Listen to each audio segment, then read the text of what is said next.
was 12 years old when I learned my first scripture, John 3:16. Tim Tebow led the charge OT in Denver, but it was heard throughout the walls of the Sistine. Millie's watching him up on a stage, and everybody looked it up. I like to think the good he did with all the fame, and I wanted to join the club. See, it wasn't about the Super Bowl and all the spoils, but the messages it sent. He spread the word to foreign soils. People who never felt love for the first time. I'm hoping maybe I could do that through little songs and stupid rhymes. I watch my friends get married. They're making beautiful baby girls. They're buying homes, creating life, changing the world. And I can't help but think that I am not enough. Like, when's that happening to me? I can't be seen, I can't be loved. But then it hits me. Proverbs 14:30.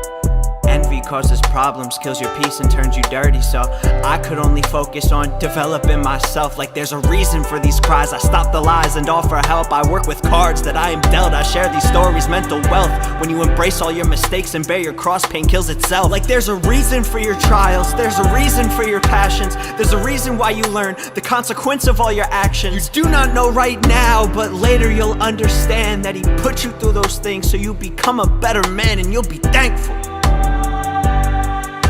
So thankful, but I can't lie. I struggle with faith sometimes, and I ask why. I question his work some nights. I try to look up when I feel stuck. I try to look up,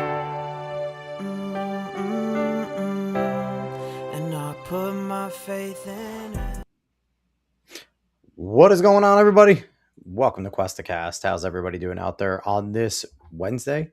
I forgot it was Wednesday. Wednesday, June 10th, 2026, episode number 12.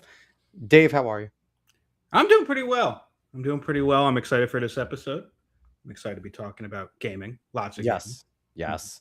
You know what I just realized? Since we started the new show with the intro and everything, Hack No Cap playing us in with Faith, we haven't had a single like super religious person nor Hack No Cap on the show. That's fine. It's promote him. So. Like it's like we gotta have one. Like we gotta have like one based like pastor, or maybe have Hack on to just at least like solidify it, because you know we sit there, we have this nice like song about faith, and then like half the time we're just being fucking degenerate. So it is what it is. How's everybody going out there? We appreciate everyone watching wherever you're watching from. YouTube, X, Facebook, Kick, Rumble. Make sure you smash the like button, share, follow, subscribe.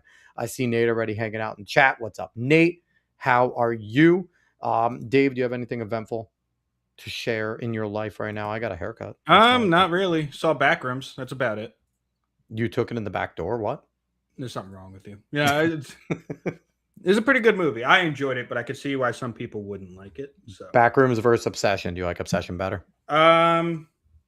Off the top, yeah, I would say I like Obsession better, but they're different movies. They're very different types. In the same category, though, the horror thriller type of thing, though. Like they have that same. They will be categorized in the same genre. Yes, 100%. So, but I'm happy for the success of both. You know, it's been fun to watch.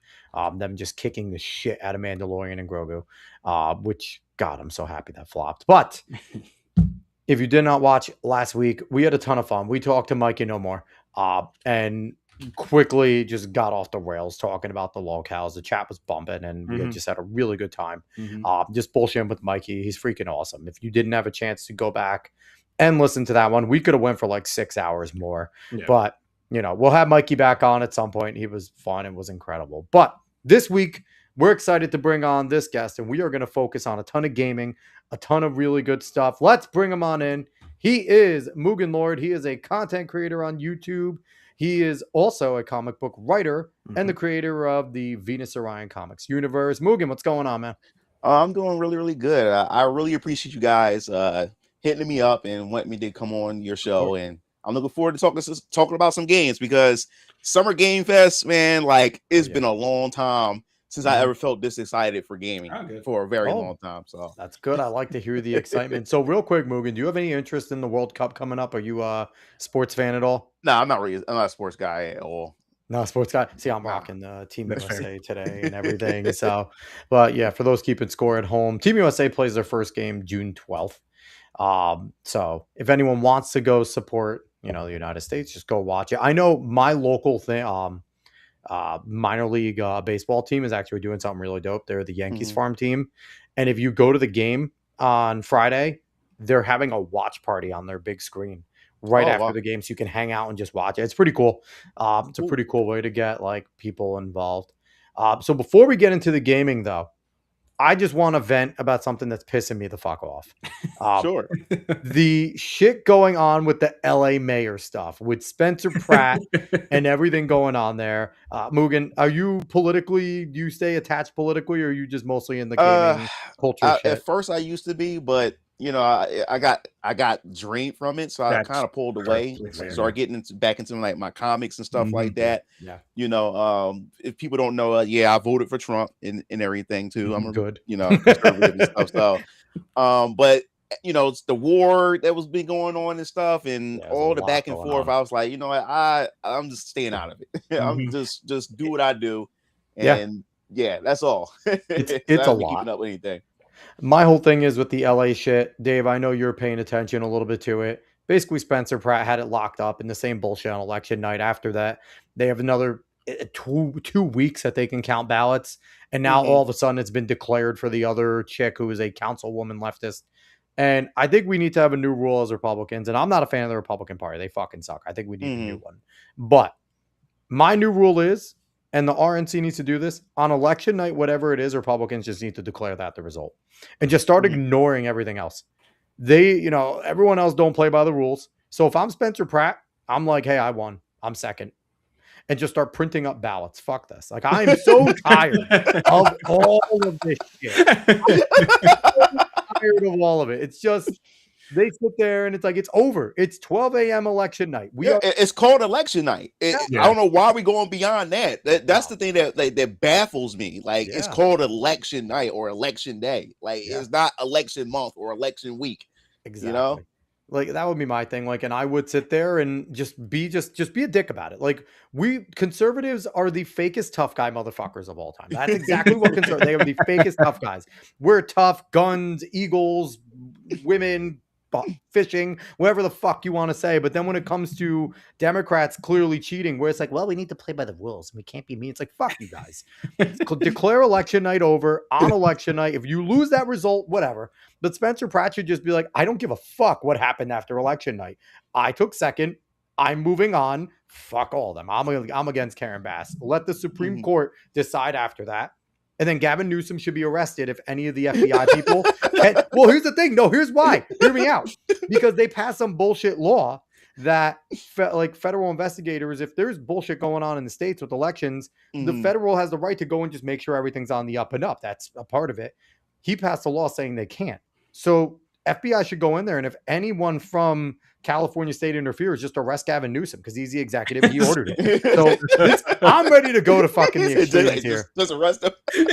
Fuck Gavin Newsom. Arrest him. Send him to El Salvador. Let him fucking figure his way out. Like, but that is my jihad of the day. That Republicans just need to stop listening post-election night. Just be like, cool, that's the result. I won. So if I'm Spencer Pratt, like I said, print up your own ballots. Go to election day, just walk in there and just fucking throw all the ballots out and put yours there. Let them figure out what to do. Let them decide how they want to handle this. Like that is Dave, I'm becoming extreme here. That's fine. That's fine. I'm fine with you becoming more radicalized. But we have to get to something more contentious, which is gaming. Actually, real quick, I do want to ask before we even get to gaming, talk to us a little about VenusOrionComics though, because I think it's dope that you started your comic thing. I'm a big fan, especially of people in the conservative space actually embracing arts, because we're cool with G Prime 85. He's big on the fact that, this friggin' suit wearing bitches that are a lot of the conservative people don't find art to be great. We obviously have Rippaverse doing their thing. The Comicsgate people could be good if they didn't get their heads out of their own fucking asses. But so I don't know if you're affiliated with Comicsgate. I don't want to offend anyone. Oh no. I'll stay out of that. I stay. You don't out need of to. that. I do not want any of that drama. You're creating stuff. Yeah, I don't blame you. So talk to us a little, because your stuff looks dope. I've looked it up. It looks really cool. But Well, VenusOrionComics, or just Venus Orion in general, was just a concept that I came up with ever since I was a kid, back in 5th grade, because I love video games. I love anime. My dad, he was an avid comic book reader, especially when it came to Marvel and DC, but more so Marvel comics. So I grew up underneath comics and everything. But it was around the lockdowns where I finally got a chance to sit down and around like 2020 and really started saying, you know what? Let me start going back and looking over a lot of stories that I used to have written when I was younger, going through high school all the way to college. And let me see and take a chance and just like bring it to life. And that's what ended up happening. I took a concept that I had started called Varian Keller's Vampire Killers back in the early 2000s or the earlier stages of YouTube. And it was supposed to be a web series, a live action web series back in the day. But it never turned into anything because I was in college at the time. So I couldn't really film it or record it with my dad and my brothers and stuff. But I end up saying, like, what if I can turn this into like an anime or something like that? And that's when I met my artist, Jessica. She's from the Philippines. I met her on Fiverr, and I had her draw pictures or draw anime versions of this photo shoot that I had with my brothers. We were dressed up as like vampire hunters and stuff. And then from there, we started coming up with all these different concepts. So yes, I started VenusOrionComics in 2020, but got the LLC in 2021. And as I started developing Varian Keller's Vampire Killers, I started creating other characters that was unrelated to Vampire Killers. And before you know it, I have my own shared universe, kind of like Marvel and DC, where you have various characters and everything. But I have a plan. It's called Phase 1, which is the foundation. And Varian Keller's Vampire Killers pretty much launches that foundation, that phase. So this is the first comic book series of 7 other comic book series that features other characters from other parts, you know, of the universe and stuff like that. But yeah, man, it's about a vampire hunter named Hezekiah Draben. He has 2 other brothers named Isaiah Draben and Caleb Draben. And what ended up happening is the location that this comic book take place in is called Neodelphia. Neodelphia is pretty much this dystopian city. Now, if you hear the word Neodelphia is pretty much Philadelphia. So you just like that reminds me of like Big Hero 6 with San Francisco. Yeah. So in my universe, America has split into two nations. It's been divided. You have the Freedom States and the Guardian States. You have the Freedom States of America and the Guardian States of America. What caused it? Well, 100 years ago, there's a civil war that broke out, which, you know, in the comic book series, you'll find out what that war is. I don't want to spoil that. Yeah, you don't. But it divided the country into 2 different factions.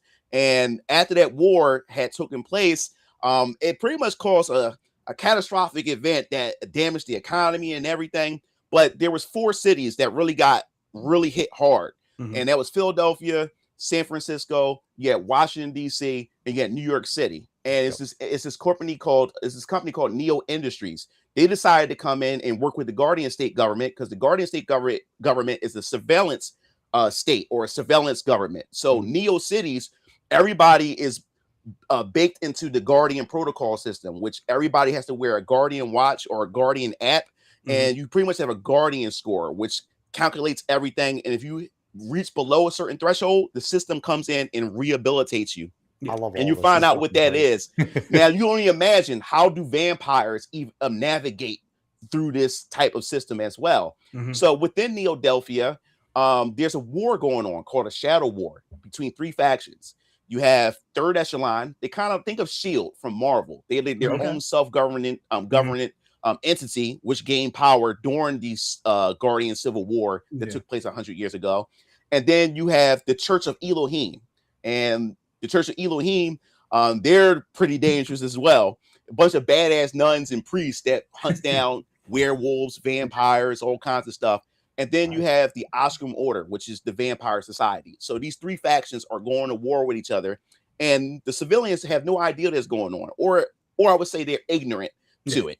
And plus, there's a lot of propaganda within Neodelphia that pretty much silences any talks about this shadow war or vampires and stuff. So the Draben brothers, these 3 brothers, they woke up and don't remember who they are. They was woken up by these 2 scientists, and these scientists were trying to help piece their memories together. But this vampire named Alan Fleck came in and pretty much killed those two individuals. And this vampire hunter named Varian Keller, which the title is called Varian Keller Vampire Killers, he ends up finding these 3 brothers. and he promised that he would train them to become the most powerful vampire hunters and to exact their revenge. And what happens in this chapter right here, Hezekiah Draven decides to go off on his own because Farion Keller has been holding up his end of the deal because he got caught up in his own thing, and now he's trying to find the murderers behind his mentors, and that's how he ends up going after this young woman named Jasmine Mitchell, who has ties to this vampire named Alan Fleck. So that's where all that starts off. But yeah, man, I'm here for it. I need to pick up a copy because thanks. Dave and I are both weebs. We love anime, manga as well. And I just noticed like the art style here. I'm like, this is definitely manga art style, right? Yep. So like I love that you're blending, like you're not calling this a manga because it's not Eastern. But it's that style with a Western aesthetic. It's a comic, yes, and that's manga animation. I freaking love exactly. That's where I went. That's what I was going with because I grew up with Western cartoons and comics and stuff, like Teen Titans and things like that, and Justice League. Around my teenage life, I really started getting heavily more into the whole anime and manga, craze and aesthetics and stuff. So what I wanted to do was I wanted to kind of like blend those two together. And that's what I wanted to do. So a perfect example of that is like if you look at like the Avatar, it's it's American animation or Western animation, but it does have that anime look to it at the same time. So I wanted to pull something off like that. And Samurai Jessica, Jack, she was like the girl to do that. You know what I'm saying? She was able to put that together. I said, that's the artist that I want to pull that style off. Yep.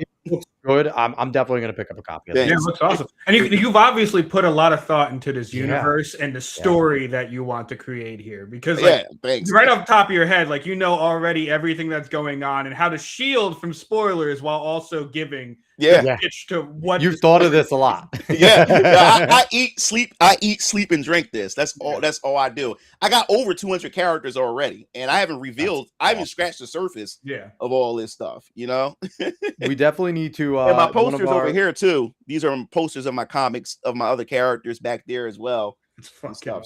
So I'm big on t-shirts. I'm gonna definitely need to get one of the Venus Orion shirts. I can wear it on the show. And I need to make sure that I pick this up because this sounds awesome. We definitely need to connect you. One of our faithful listeners, Caveat Ties. He's not here yet. He'll pop in. He's actually a artist as well. He's a writer and he's a comic book writer and everything too at Crimson Titan. So I feel like he's a person we've had him on the show. An arcade stick. I also got an arcade stick of my comic book characters and stuff too.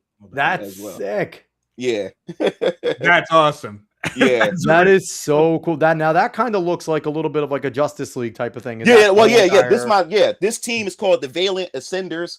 Eventually these characters, because like I said, it's phase 1. So eventually these characters, because each of these characters have their own books, but eventually these characters are going to come together as a team. So you're doing it the right way, right? Like you're taking the old school Marvel model where it's like, let's introduce you to these people before we force a fucking team down your throat. Unlike DC, which is like, let's make 2 movies about them and then let you love the Justice League. And it's like, fuck you guys. Like Zack Snyder's Justice, his cut can't say that. Oh, bro, like that's good with his cut. It's like, no, bro.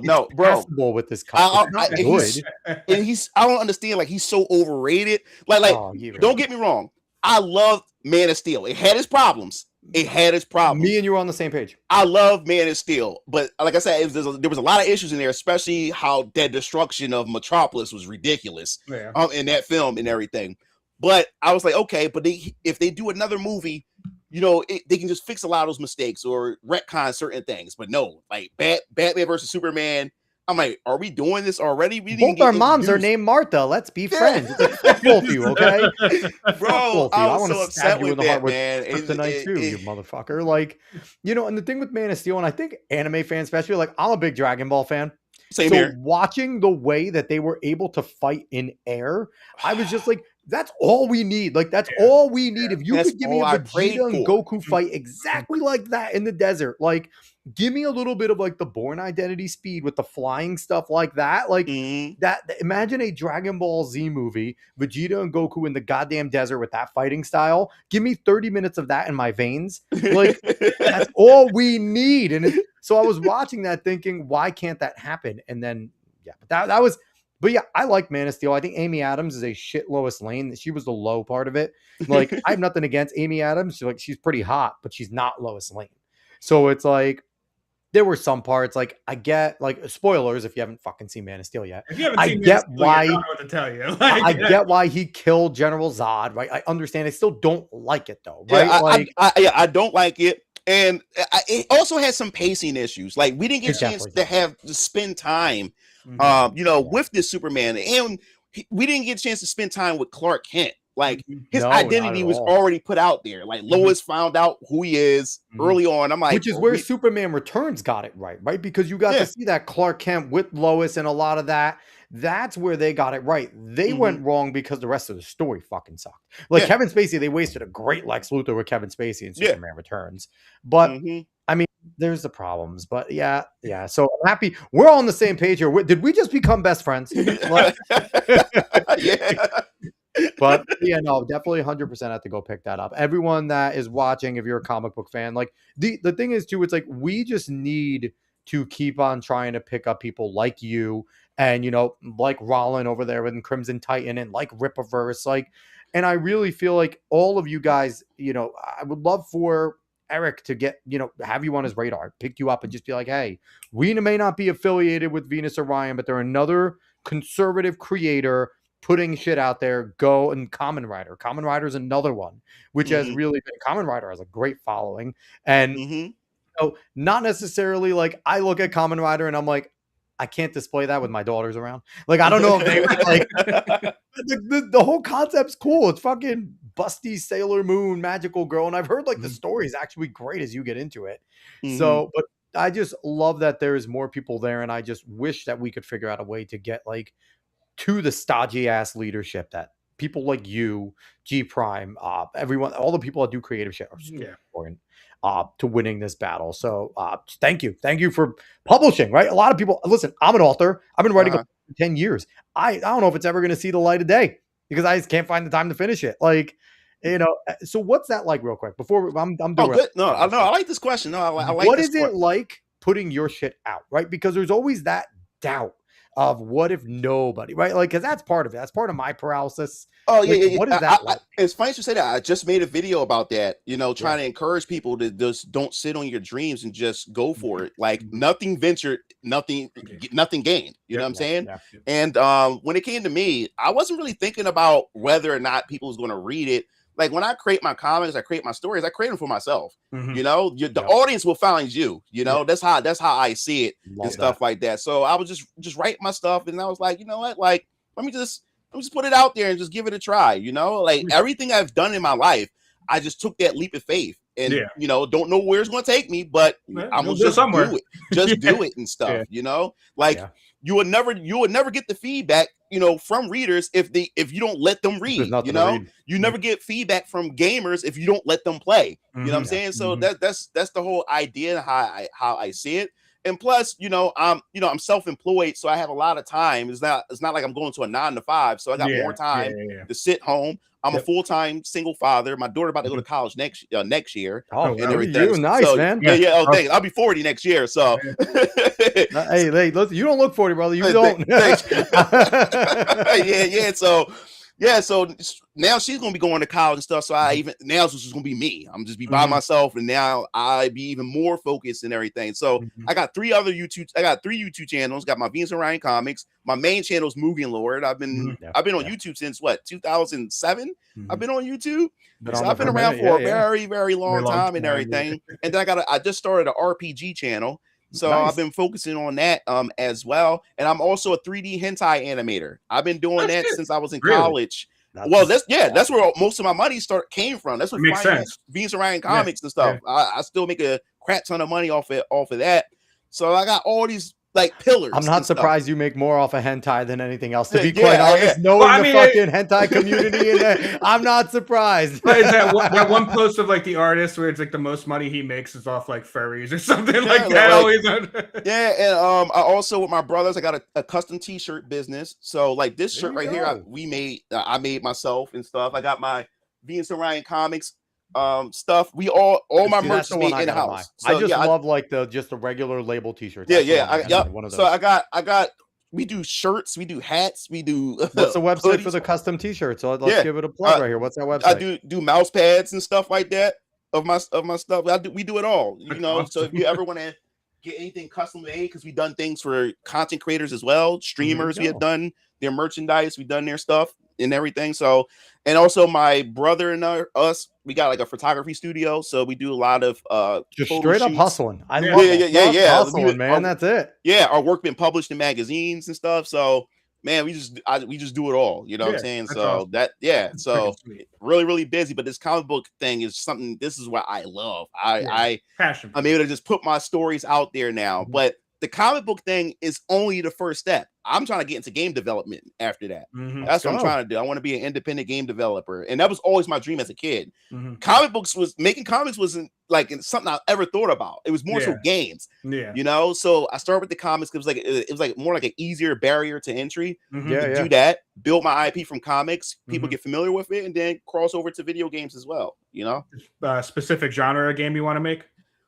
I want to try a bunch of different genres, but the one, there's two of them that I'm really invested in, and that's RPGs and fighting games. Yeah, I think MugenLord fighting games would be. Are you gonna take any of your characters from Venus Orion and bring them into these games? Is that the goal? Oh yes. Make those exactly. There's going to be characters and everything, you know, based off of my comic books into games, but there is going to be original IPs that's just made specifically for the video games and everything. So I already had that in mind and everything. And that's the dream. That's the, like, I always dreamed of, like, also like my IP, you know, in fighting games, VenusOrionComics versus Capcom, or VenusOrionComics versus Marvel. I would love to see honestly stuff like that. I know David will vouch for this. I do.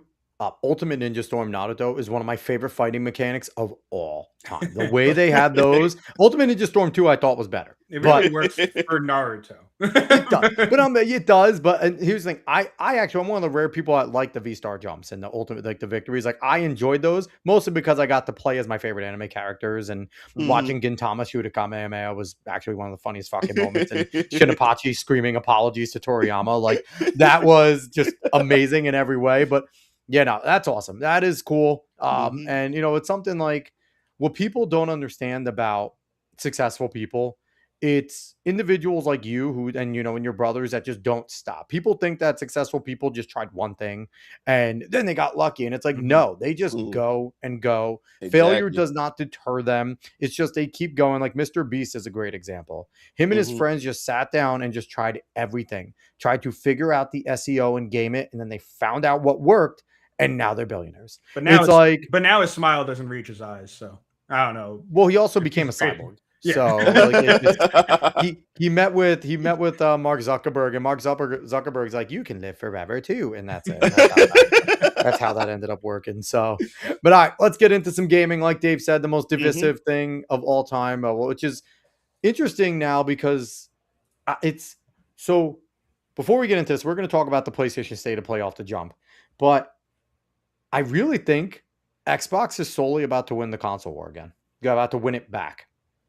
Because PlayStation was declared the champion by Xbox because they ignored Nintendo because they're scumbags. But honestly, like, I don't know. We'll get into it. Let's look at the state of play. But that'll be the overarching theme for us to think about. Is Xbox about to win? So we have this state of play. So Mugen, did you watch the state of play, or have you like yes. Like yeah, I did watch. I actually live streamed it with my brothers. So what do you think of what did you think of the state of play? I would say nothing really, nothing really captured me. Like I'm the only thing I was excited for was, of course, the Marvel Tokon Fighting Souls, you know, like the introduction of of Dr. Doom's team. But other than that, it was really nothing else there that I was saying, oh yeah, like, this is awesome. So yeah. I thought it was a lot of good, not great, right? I thought Stuntman looked really good. I think Stuntman, and it's up from the original Stuntman too. It's a continuation of those games from back in the 2000s, which I enjoyed playing on the PlayStation 2 and stuff. So now they're giving you like legit scenes and legit cars, which I think is pretty dope. But I don't think it's massive, right? God of War Laufey looks retarded. I think the fighting looks okay, but that giant cube is fucking stupid. I mean, it was a lot of good, not great. That's the way I felt about it, and a few shit. So, I don't know, Dave. What did you think of it? From what I saw, because I didn't watch the full thing, from what I saw, it wasn't the greatest. Now, there is some stuff that gets buried by other AAA things. Like, to be quite honest, Ill looked Ill pretty damn great. good. Yeah, Ill looked pretty damn good. Now it could have a bunch of issues seeing from the trailer, but it looked like it could be a damn good survival horror game. So, but I just think when it comes to some of the bigger stuff, that's what kind of brought it down. Because even when, you know, something like Wolverine, some of it looks good, but I feel like a lot of people, and this is also from me, they see it and some of it's all right, but it's just like, okay, there's going to be $70 and it also looks the same like a lot of other games. Do I really need to spend that money? Why wouldn't I just wait? Like for me, it's not something that I'm jumping out of my chair being like, oh, I need to go and get that, you know. But I will say this was an awesome introduction. Yeah, being able to play as Green Goblin and Carnage, that was fucking sweet. You know, when it came to Wolverine, number one, Jean Grey's not that good looking. They boxed out her face, they gave her dude face, which was annoying, right? Because Jean Grey's sole role is to be hot and get captured. That was honestly, and then become the Phoenix and fuck everybody up. Like that was her thing. And then on top of that, when you had the underground mutants, they were comic book accurate with everybody but Callisto. And that fucking drove me crazy, right? Because here's the thing, if you want to change them all up, we might complain that it's not our group, but you change them all up to make everyone else comic book accurate, but then race swap and fully switch up one where she's supposed to be fucking hideous too. Like people forget, like she's supposed to be an ugly woman with deformities with her fucking hands and everything. And then they just made her just look like a common woman, like a common black chick. But it just made her look like Deborah Wilson. Deborah Wilson, exactly. And it's like, why? Why switch up one? Just do them all. Like, if you're going to do that, just commit to it. But it just, that bothered me. It was like the one, and she's important to Logan's past. Yeah, and that's the thing that bothers me too, because Wolverine's allowed to have his costume. Sabretooth, you're able to pick up Sabretooth. Yeah, you know, but then Jean Grey, she's got a jacket, and then she's unattractive on top of that. What are we doing here? Yeah, that's the thing. I can't remember. I thought it was like a video. I think I scrolled by or saw a little bit of, but people were like, if someone didn't tell you it was Jean Grey, you would be hard pressed to really know. I made a post about that too. I say it actually might have been you. Yeah, I made that post, and then you got disingenuous people. What do you mean? Like that? Like people at my movie theater said that's Jean Grey. Of course, if you're sitting there watching the X-Men trailer, then you would do process of elimination. But if I was to show that picture to a random person, they wouldn't know. Just remember, it's X-Men's not in this game, apparently. Like, there is no X-Men. Is it going to be X-People? Like, what the fuck are we doing? I think it's X-Force. I think I've heard X-Force, which, again, they're going to tell you an X-Force does exist. Yes, and it's not the X-Men at all. It's a completely different group that they are the X-Force. It's Cable, and it's a few of the other future individuals that are X-Force. No, this type of shit drives me crazy. The gameplay looked fine. I think it might get, like... It might become one of those games where after the first level, you get a bunch of these combos. If they don't add to them, like the original God of Wars were fun because you're already having fun swinging around those chains. Then you got to add to it and you got to go fucking crazy. And then every single, like, each move became important for certain things, right? You had to be strategic with it. Yeah. If what you see is what you get with Wolverine, it's going to be fun in the beginning, but then really boring towards the end. Well, I think with Wolverine... and just like the God of War spinoff, I think they're going to sell really well because I mean it's Wolverine, but I don't think it's going to have legs. That's the only thing. I think it's going to get this big jump in sales, and I think to me it's going to just fall from there. It's not going to go any farther. And despite the controversy that people have with the God of War, it's still it still has that God of War name. The name's still going to sell. It's still that's going to sell. But I believe it's going to then just dip after that. I don't think it's going to go any higher. And that's where I think where the problem's going to come in, because that's when both sides are going to start fighting. Some people's going to keep track of the one side's going to keep track of the sales, and then the other side is going to try to uplift it and say, hey, it's the best game, or it's the best game in the series. It's done really well. It's going to be a lot of controversy. It's going to be a lot of controversy. Does Jaffe coming out, the creator of God of War, saying I'm going to play this game, but it's a hot garbage already? He said it looks like Forspoken. He said it looks like Forspoken. He said it looks like shit. He said it does not look good at all. He's like, we didn't need this game. Is that going to have an impact? Because there's a lot of hardcore God of War fans that worship everything this man says. Yeah, I had posted that too, but then I also got an argument from everybody else saying he says that about the other God of War games or whatever like that. He's like, you know, it's because it's not his baby anymore. Yeah. So he's just an old man that's just yelling at hating. Yeah. So I don't know how much effect that's going to have on it or whatever. So people say just ignore him because he does it all the time. So I don't know. But like I said, I don't really play God of War. My dad had all the originals, collect and played all of them and stuff. My little brother and them. But God of War is awesome, but it just, as far as genre or the type of game, it doesn't appeal to me or whatever like that. But I understand the outcry that some fans have when it comes to this and stuff. But we want to just wait and see. It's going to be very controversial when this game does launch. It's funny because I played up to the third one, and what was cool about the God of Wars too is it did have its own like little spin-offs that it had, because Heavenly Sword is with the direct spin-off. We had the female God of War already. It was Heavenly Sword. I had that on PS3, and it was an okay game. She was fun to stare at, but it was like, it wasn't an amazing game. It was good. I played through it. The story was okay. And Bayonetta is definitely a spiritual successor in a way, because the gameplay was, while it had its own quirks, the gameplay was similar to what you were getting from that God of War engine, where I think God of War kind of perfected what you got from Devil May Cry and Ninja Gaiden in terms of like the 360 battle method and stuff like that. So character action game. Yeah. And people forget God of War was the first one to do, and I'll never forget like the stop action where you have to press a button at a certain period of time. We didn't have that before God of War. That was so new that the first time you do it with the frigging statue where you have to press the buttons to fuck up the statue in the first one, like, you were loving it. And that's also back when we had previews. So you could play that first half of that first level, and that's all you get. When you got that sample, you played up to that point, and then it was done. Now you have to buy the rest of the game, and you're like, fuck, this game's intense. And that's what made me want to go get it. I don't know. It's going to sell, like you said. I think it's going to fall off a cliff. I truly believe it's going to fall off a cliff. I think it's going to get this big uptick in sales, and then it's going to just drop after that. And again, she's also not hot. Like, can we stop doing this? Like, if you're going to give us something, you got to like, and here's the thing. I'm not a big fan of like, I never had like a poster of Tomb Raider. Like, I'm not a person that goes crazy over animated hot chicks. Like, I want them to be good looking. Like, I just showed my daughters The Road to El Dorado because it's on Netflix, and I fucking love that movie. But that chick in The Road of El Dorado turned a lot of boys into men, okay? She was one of the reasons why puberty started early for some boys. And there is something to this, even in a pixelated form. You understand what good looking is and what good looking isn't. And Kratos ain't settling. I'm sorry. He is a jacked Spartan warrior. Are you kidding me? He's not also settling Norse for her. mythology, Kratos, so it's very different. I don't know.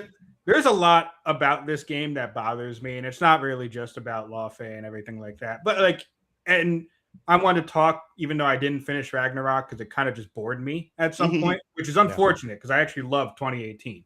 I really enjoyed it, but Ragnarok I just couldn't continue it anymore. But I don't know. For me, the writing just seems terrible. Like, I don't know, something about the cube, something about, and I've seen some people be like, that cube doing? Yeah, the cube is like, the cube really is the biggest thing. But I saw some people, really defending, be like, oh, but you're fighting at this really strong person, you're fighting against all these different gods, and it's just like, that's not supposed to be the huge appeal. That's where you go build up to, like, this whole concept of the everyone, where I could just grab basically any fucking god I want and say, oh, they were dead, and then have them tell the story. I don't know, it bothers me because like when it comes to like the Greek mythology one, there was a build up of going throughout Greek mythology to eventually fighting the gods. Right. But with this, it's just like, oh, well, we can pull from like any mythology instead of taking the time and making the games that could just go through the mythology and learn more about it. Like, you can get people into different cultures' mythologies through these games. The gods taunt you throughout the first God of War because you're not worthy of fighting them. Like, you need to become strong enough to eventually fight Ares, and you go through a few lesser gods to get there. Well, like David said, in this one, she's just strong enough to kill any god from any mythology. And it's like, I don't even care about her being strong enough. I mean, like, I don't even need to play as her. I don't really care about her in that. But like, it's just the fact of the matter is that you basically just made a setting where you could just fuck around and say, oh, well, I can just pull a god from any mythology, and I just don't like that. For me, it's just like that comes across to me as I kind of want to be lazy in how I want to do this. I don't know. I hope they pull only obscure gods. Like, they pull like a Sumerian god and some like dumb shit. And I don't know. It's, again, here's the thing too. It could be a good game, but we're talking like one of my issues is with God of War. I think the issue you had, David, with Ragnarok is it was probably a good game, but it's not a great game. God of War needs to be great, right? This is one of those levels of games that if it's not great, what's the point? It's supposed to be a genre setting game every time it does it. Like, that's my problem with the Assassin's Creeds. They got boring to me real fast. You can only do the same exact motion so many times throughout a game. So I only played up to Assassin's Creed 2. So I mean, it's going to be interesting. So when you're looking at this, Mugen, are we seeing, like, because it looks like PlayStation, obviously, God of War is a PlayStation exclusive, Stuntman's exclusive. Like, these are all sitting there. I don't think maybe a few of these games are going to be multi-console, but for the most part, we're looking at exclusives. Is PlayStation setting the standard right now to go back to the exclusive model? Because it was just a year and a half ago, 2 years ago, they all were like, we're going to kumbaya. Everyone plays everything. And now they're like, fuck you. We want our exclusives back. Are we seeing that? Yeah, I think so. And since we on PlayStation, I mean, if anything, you get Xbox what they did with Gears of War. Yeah, baby. You know what I'm saying? And I think we should go back to the exclusive thing. Now, I want to set this straight and make this clear. When I say exclusives, I only think about first party studios should make their games exclusive. When it comes to third party games, I don't believe third party should ever be exclusive. I think third party, everybody should better get their hands on it. But when it comes to the actual, first party publishers, those games should remain as exclusives. That's the main reason why you should want to buy a console. I've always believed that. You know, that's why the whole idea what Xbox was doing. Like we'll start putting all our IPs on PlayStation. I'm like, what are you doing? Now, me, I own a Switch 2. I got a PS5. I got a Series X and stuff like that. And even though I got all the platforms, I'm still saying, like, if I was a consumer, why would I ever buy an Xbox if I can still get those IPs or those games on other platforms? Exactly. It doesn't make any sense. Exactly. And so, on top of that point, we don't get games optimized for systems anymore. That was also the beauty, right? Like the Uncharted's were all optimized for those PlayStation systems. The God of Wars were optimized for those. Halo, Gears, those were optimized for the Xbox. You're making a point, bro. You're making a point because when I saw the Xbox, the Gears of War E-Day, they literally said like this game is going to be 4K 60 frames. Yeah. Because before you get 4K, but you're going to get 30 frames. You have to pick one or the other. I was like, and then he said the multiplayer is going to be 100 frames. Yeah. I'm like, oh man, this is about to be crazy. You know? So you're right about the whole exclusive because now they can put all that optimization, all that effort to make these games the way they should be. Because these is supposed to be high-end consoles, and yet they're still struggling to do the basic thing. Yeah. And I think that also has a lot to do with we starting to get away from the cross-generation releases because they've been relying too much on PS4 and the Xbox One and stuff like that. And we finally pushing those to the side. And now you better start seeing what these consoles are capable of doing. Because I still think there's potential in these consoles. I really do. Well, I think Sony's done with 5. I really think Sony's basically done. No, they're gonna get another one. They're definitely gonna get another one. No, I think they're gonna move on to the PlayStation 6. I think they're basically done with making like I think they'll make a few more like big games for the 5, but I don't think like we're not gonna see the 3 or 2 catalogs like we have. I think they're gonna go to PlayStation 6 and we're gonna see a boom for them in 6. But this is the thing, like the rumors have been going around, but the PS6 they was pretty much saying that the PS6 is still gonna be playing mostly a lot of PS5 games. Like we'll get occasional PS6 and stuff. So that's more of a reason to say, you know what, I might as well keep my PS5, especially if the PS6 is going to be $1,200 or more. I might as well keep my PS5 if you're going to keep still getting cross-generation stuff, you know? Yeah, well, that's the thing. I still have my PS4. I never got a PS5. I never had any good reason to get a PS5. It's like I have my PC, I have my PS4, I have my Switch, I have my 360. I still have all my 360 games. I'm fine. Like I'm chilling. And it's funny too because like for years the issue with like the newer PlayStation 3s was they weren't backwards compatible, right? The original big brick PS3, you could play your PS2 games. Yes. And people complained about the non-backwards compatibility. And now that we're getting it, we're realizing we don't fucking want that. We want games that we kind of can't play from the backwards, right? Because we want to be able to have, again, like you said, what's the reason for having a PS5 or a PS5 Pro, right? Not much. There's like 16 games for a PlayStation 5. Everything else you can go play on the 4, no problem. And even like, so we kind of got what we wished for. And now we're looking at it going, maybe they were right in telling us to fuck off when we get a new console. Like, I don't know. It is a weird dichotomy, but. Well, and I also think, like, talking about exclusives coming back, I also think Sony looked at Nintendo. Nintendo's doing really well. Nintendo kills with the exclusives. They're the king of exclusives. They proved that exclusives work. They looked at him. They're like, "Why if we want consoles to be a thing in our future still? Why the fuck wouldn't we go back to exclusives? Like, it makes no sense not to. Like, Nintendo's doing their own things, and Nintendo has all of their issues, but still." They're going to sell like a motherfucker when they come out with something. Did you see Spyro got announced? The new Spyro. No, my brother, because he was a Spyro fan. He went nuts when he saw that. He said, "Oh my god, another like Spyro back? Like, are we back?" Well, they just announced Rayman. You know, Rayman was a part of that state of playing. Rayman looked fine. It looked fine. It looked good. It looked good. It looked old school. Spyro's issue is in the previous game they matured him up. Right, he's a teenage Spyro. What are we going to do with this one? Because that Teenage Spyro didn't do great.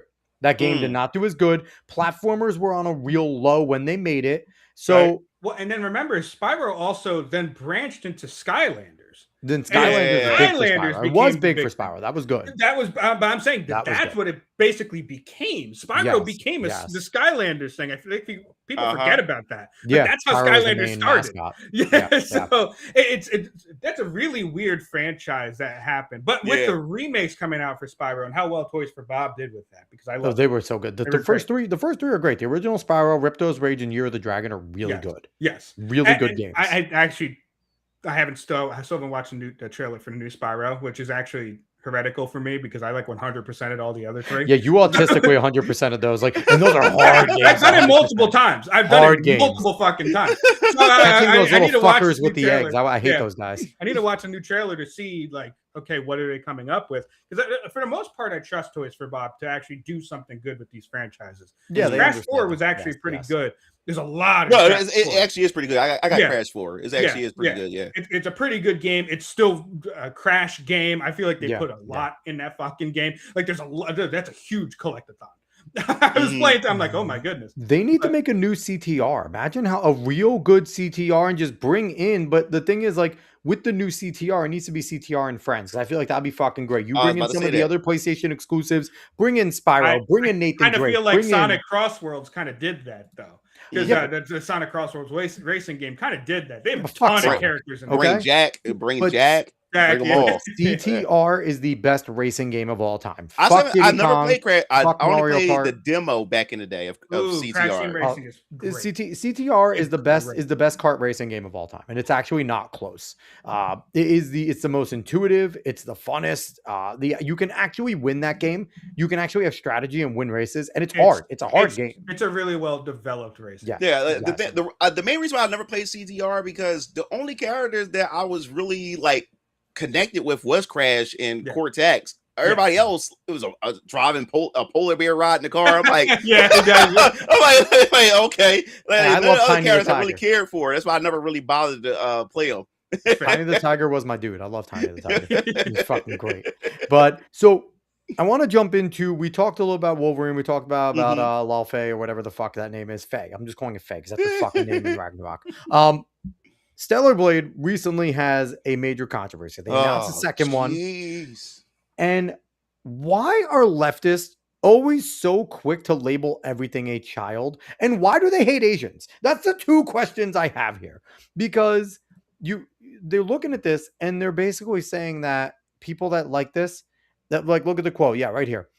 Comment. Evie looks like she's 12 to 14 years old in Blood Rain. Sexualizing adult-looking women is one thing, but pandering to pedophiles and sexualizing girls who look like children or young teenagers is something entirely different. Now, Mugen, you draw hentai.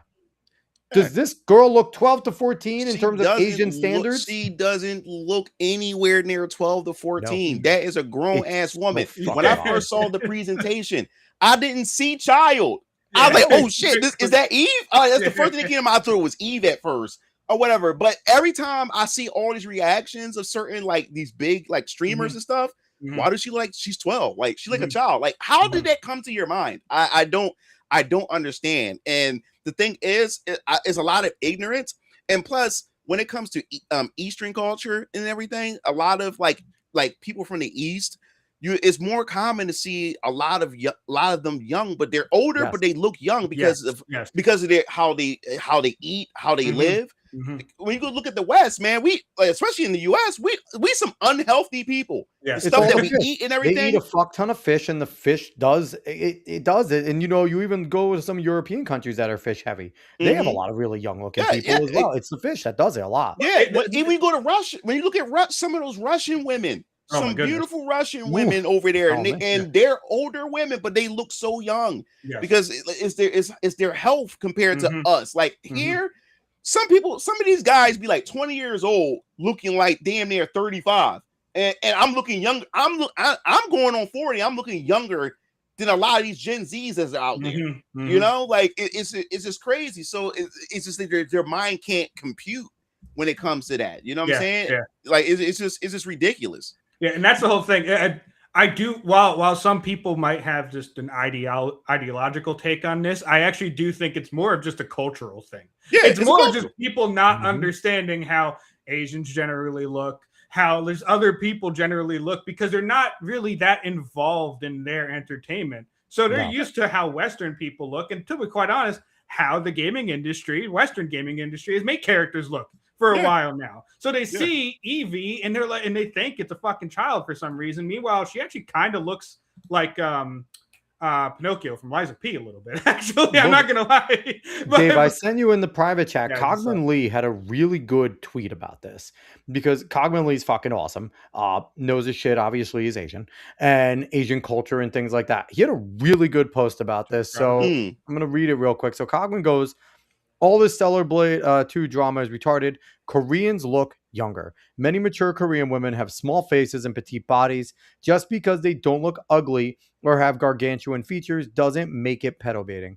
Western beauty standards, thanks to miserable feminists, have been so ruined to cater to the lowest common denominator that normal Asian aesthetics makes weirdos online convulse. If you see an adult Asian woman and think she's a child, you are the creep. It's all projection. And it's true too, because it's always a joke, right? Like you see Asian women and you have no idea if she's 20 or 60. You really don't. Like they don't fucking age. They keep features and they look very young for a long time. And kudos to their culture, kudos to their genes. But and I think it's like too, and there's a lot of dishonesty with the people attacking this, because a lot of the people just attacking this, these leftists, are also weebs too, right? There's a lot of creepy ass weeb leftists. They know that Asian culture has younger looking women. This is not meant to be pedo baiting. Well, I mean, like some of it is just people being dishonest, and they were 100%. Mad. They were mad about how people reacted to Laufey, and now they're trying to get them on this because people are actually fine with playing as females. But like I said, it's not just an ideological thing. Asmongold stepped in it with this too. I was surprised. I was literally surprised with Asmongold with that one. I was like, wow, you Asmon? Yeah. I didn't expect that from you. But the thing is, like, look, I'm perfectly fine with arguing with people, and I think that's partly why that's fine. It's healthy and educating them a little bit about Asian culture. With them. But it's just like, no, like it was a dumb comment because, like Conman says, they just look younger. Koreans just look younger in general. But this is the thing. This is the crazy thing. These are the same people, right? They're comparing her to Eve. But these were the same people that was calling Eve a child. They were the same people calling Eve a child when that game launched. But that whole meme where it's just like when Bayonetta came out, they came out and said things about Bayonetta. Then Lollipop Chainsaw, same thing. And then they're like, but look, they treated Bayonetta well. But now they're coming out with Eve, and Eve is so much worse. And now Evie comes out, and Evie's so much worse than Eve. It's Eve was so celebrated. annoying. But you know what the worst part is too? And it's like, I love what the Stellar Blade creators are doing. It's like, we're just going to make all of our protagonists just hot women of different cultures, right? Like first it was a hot white woman. Now we have a hot Asian woman. They're probably going to do like a hot, what? He was Korean. Was Eve Korean? Eve's Korean. Yeah. Oh, they're all Korean? He's a Korean model. Okay. As well, yeah. But still, they're just making hot women. Like, stop being mad that they're just making us play as hot women. Like, leave gamers alone. And the gameplay for it looks pretty damn good. Like it's a straight up fighter. Like it looks awesome. It looks really good. It looks like it certainly improved upon the original Stellar Blade too. And the original Stellar Blade was a ton of fun. And now this looks, and again, I love when you have studios that are like, all right, we had success. Let's keep doing the same thing, but make it better, right? Let's improve upon shit. And I mean, these people are retarded, right? We're dealing with a bunch of retards that just want to stir up drama. And the thing is, they're the pedophiles. Like, that's it. That's the bottom line. They're the fucking pedophiles. Always the case. That's always the case. They always like, it was this one time, like, it's this favorite RPG series that I like called Xenoblade Chronicles. Xenoblade's amazing. Yeah, Xenoblade, they're all good. I need to play Xenoblade Chronicles 2. But I heard. Yeah, Xenoblade Chronicles 2 had a lot of controversy because of the art design, Pyra, Mithra, and stuff. And it was this one guy that kept calling people pedophiles and calling them sexual deviants for liking her, right? And then right after that, he got arrested for having CP, for having CP on his art. Of course. Yeah, and people pulled up his records and everything. Like, it's just projection. That's all it is. Yeah. It's always that way. It is always that way. Instead of just being like, hey, this is what I like. No, they're not children. It's like they would try to do it to Freerin not too long ago when they were like, oh, Freerin's a child. And it's like, listen, people are going to rule 34 everything. Freerin got more into the controversy of calling Freerin racist because she kills demons that are not human in any fucking way. Hey, that was the controversy. They're just mad that Freerin is based and does not want any illegal fucking immigrants in her area and is willing to kill them there. Okay? Like, Freerin's just based as shit. No illegals in our fucking area. I killed your leader. Go the fuck home. That is what Freerin is saying. Funniest thing that, like, a lot of people that shout about media literacy and use the term media literacy for everything are the same type of people that try to make that argument against Freerin, saying, oh no, it's like a kind of xenophobic from manga because she's killing demons and she's not trying. And it's just like, it's explicitly told that demons use words to go and to manipulate humans and kill them. They describe leftists. Like, that is what they are. They describe leftists. They just use words. They will say what they need to say in order to they use your own shit against you. Like, that is what they do. They sit there and they're like, oh, you don't believe in free speech anymore? No, not for you, motherfucker. I don't. Like, you're an asshole. You would take away my free speech in a heartbeat. So, but no, the whole entire Freerin thing. But again, it's all about the misunderstanding of Eastern culture, right? And it's a bunch of Westerners that either get Eastern culture and are trying to use it to get against people they don't like, or that don't understand it. Because again, our comic books generally are grown women, right? Our superheroes are grown women. Now they're drawn very well. They used to be. They're drawn like shit now. But they used to be drawn very well. And, full figured, sexualized, both men and women too. Like, let's be real. The dudes all had 30-pack abs. They were jacked as shit. I did a video on that. I said that was the whole point of comic books. It was the hyper masculine and the hyper feminine. The men represented peak masculinity, and that is the square jaws, the huge muscles, and the women in the comic books was peak femininity. The super curves, the big bust. You know what I'm saying? So like that's part of the fantasy. That's why people like gravitate towards that stuff. Yeah. And these lefties come in and just destroy everything. As often as they had the women in these tight costumes, they would also throw the women a bone where Peter Parker was walking out of the shower in a towel and he has and he just looks like a Spartan god. Well, it's like a Nightwing is a gay icon for the LGBTQ, which is fucking crazy because that's my favorite DC guy, and Nightwing was a goddamn womanizer when he first came out. He was everything Batman was, and Batman is closeted gay, and Nightwing is not. I believe Batman's closeted gay. Throughout his whole run. Like, he could have plowed so many, and he just chose to be like, oh, Batgirl, you look great in leather. Let me go back to my cave. Like, I don't know. I don't know if Batman's straight. I think him and the Joker have a thing. Yeah, but that's the thing, is that it's just so many people went into all of these entertainment industries, so many with this ideological spin, that they're basically against what is normally known as beauty and as something either that people want to look at. And I don't know if it's because of how they feel, because they feel like they're outcasts or whatever, and they want to project that into their work, or if they just think that people need to open their minds into what beauty is, but they have changed all of this stuff. And that's why people always go against them. And there's so much backlash on so many different things. And sometimes with how this has gone throughout the years, people's pattern recognition just flies off on sometimes minimal things, sometimes things that don't actually matter.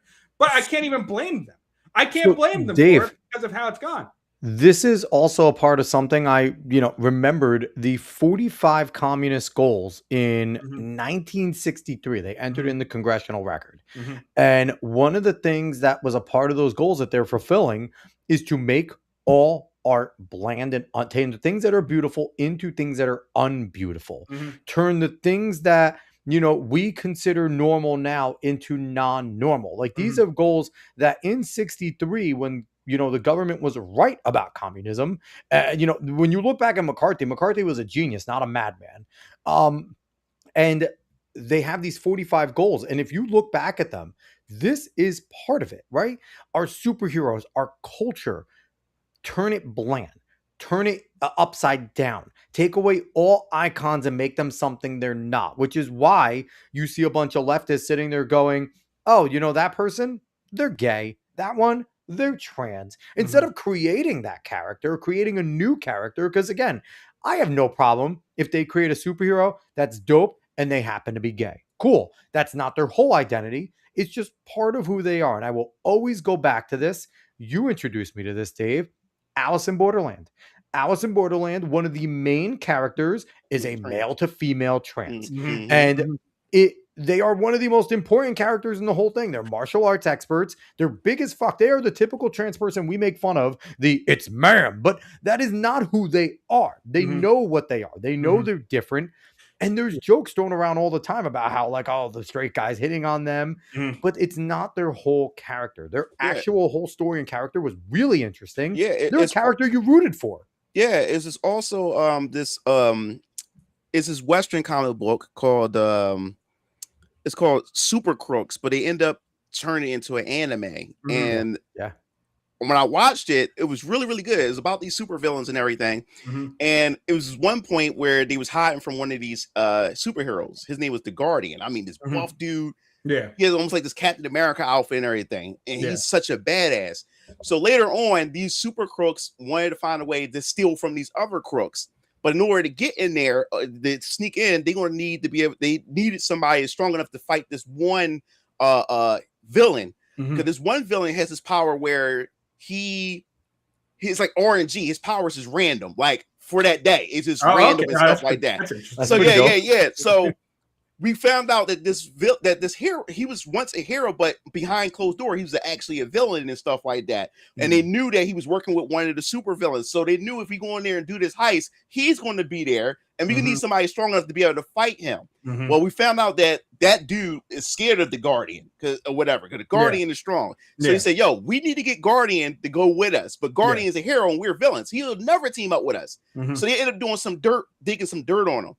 They end up going there, meeting with him, and come to find out that he's actually a homosexual or whatever like that. The whole time, never knew this dude was gay. Never knew this dude was gay. But they end up using it to blackmail because they found out that he was cheating on his boyfriend with other men and stuff like that. So, yo, we're going to put it out there. He was on the down low and everything. Yeah. So he said, all right. He said, all right, I'll join you guys. But then he said, no, man, hell with that. Then you can expose me. But he said, no, that guy, Patreon is going to be there. And he can't stand him. Oh, he's going to be there? Oh, I'm definitely going with you. He goes there. They do the heist, and that guy shows up. Patreon shows up, but they didn't know that the Guardian was there because he was in a crook outfit. So he said, yo, like, you can't stop us. And the Patreon said, yo, I beat you guys up last time. He said, not today. Next thing you know, the Guardian shows up in a crook outfit, and he's like, who's this guy? But when he started talking, he said, no. What are you doing here? But the point I'm making was like despite him being gay, he was a cool ass character. Like his sexuality it was none of that mattered to me because it was a part of the story, but not the main part of the story. It wasn't exactly. Yes. And he was just an awesome character, and I was always rooting him on. Yeah, and that's the thing. If different parts of characters, sexuality included, can be a basis that you build on with the character, right? Because obviously you have the romantic things with straight characters. If a character happens to be gay, fine, but don't do what they're doing and taking all characters that have years of history, years of different romantic relationships, and then turning them gay. The worst one is Poison Ivy and fucking Harley Quinn, right?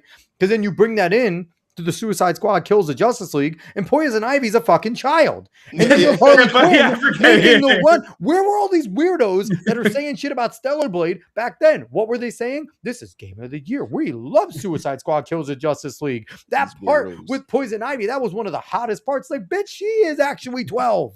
Like, and Harley Quinn is a 20-something-year-old woman, and she's making hints about... So it's like...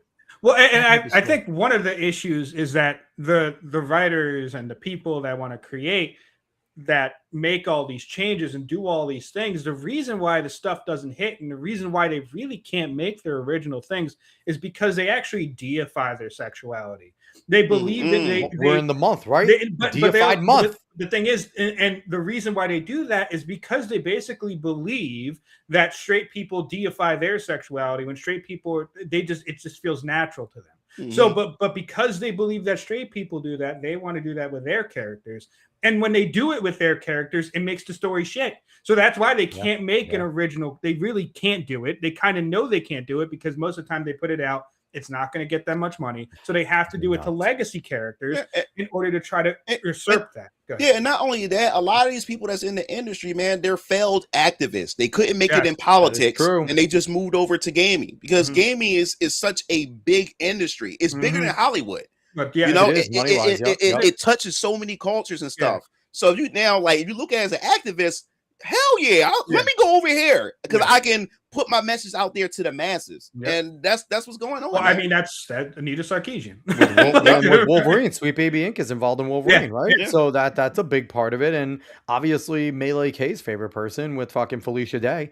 We know how much Kay loves Felicia Day. I want to get to some of Nate's comments here. Nate saying Xbox always going to be number 2. We're going to talk about that real quick, actually, in a second. And Nate also saying he took my bait. Batman's famously romantic with Catwoman and others at times. Come on, man. You know what? I am sticking to my guns, Nate. He is a flaming icon. I am going to go to my next Pride Parade dressed up as gay Batman. Anyway, but no, also though, like I didn't do it this month because I didn't feel like dealing with the shit. But man, every Pride month, we just need to start thanking them for bringing back the rainbow for the Covenant. Just thank them for being religious. Like every gay person you see that wears a rainbow, just being like, yo, you're with God. Cool. Ark of the Covenant. Like they'll have no idea what you're talking about because they're all atheists. But you know, it's this month. It doesn't, again, this is another month where it feels a little more muted. And I do have to say, Mugen, we're both New York Jets fans. Dave, did you see the Jets did 0 for Pride Month? No, I didn't put up a post, didn't change shit.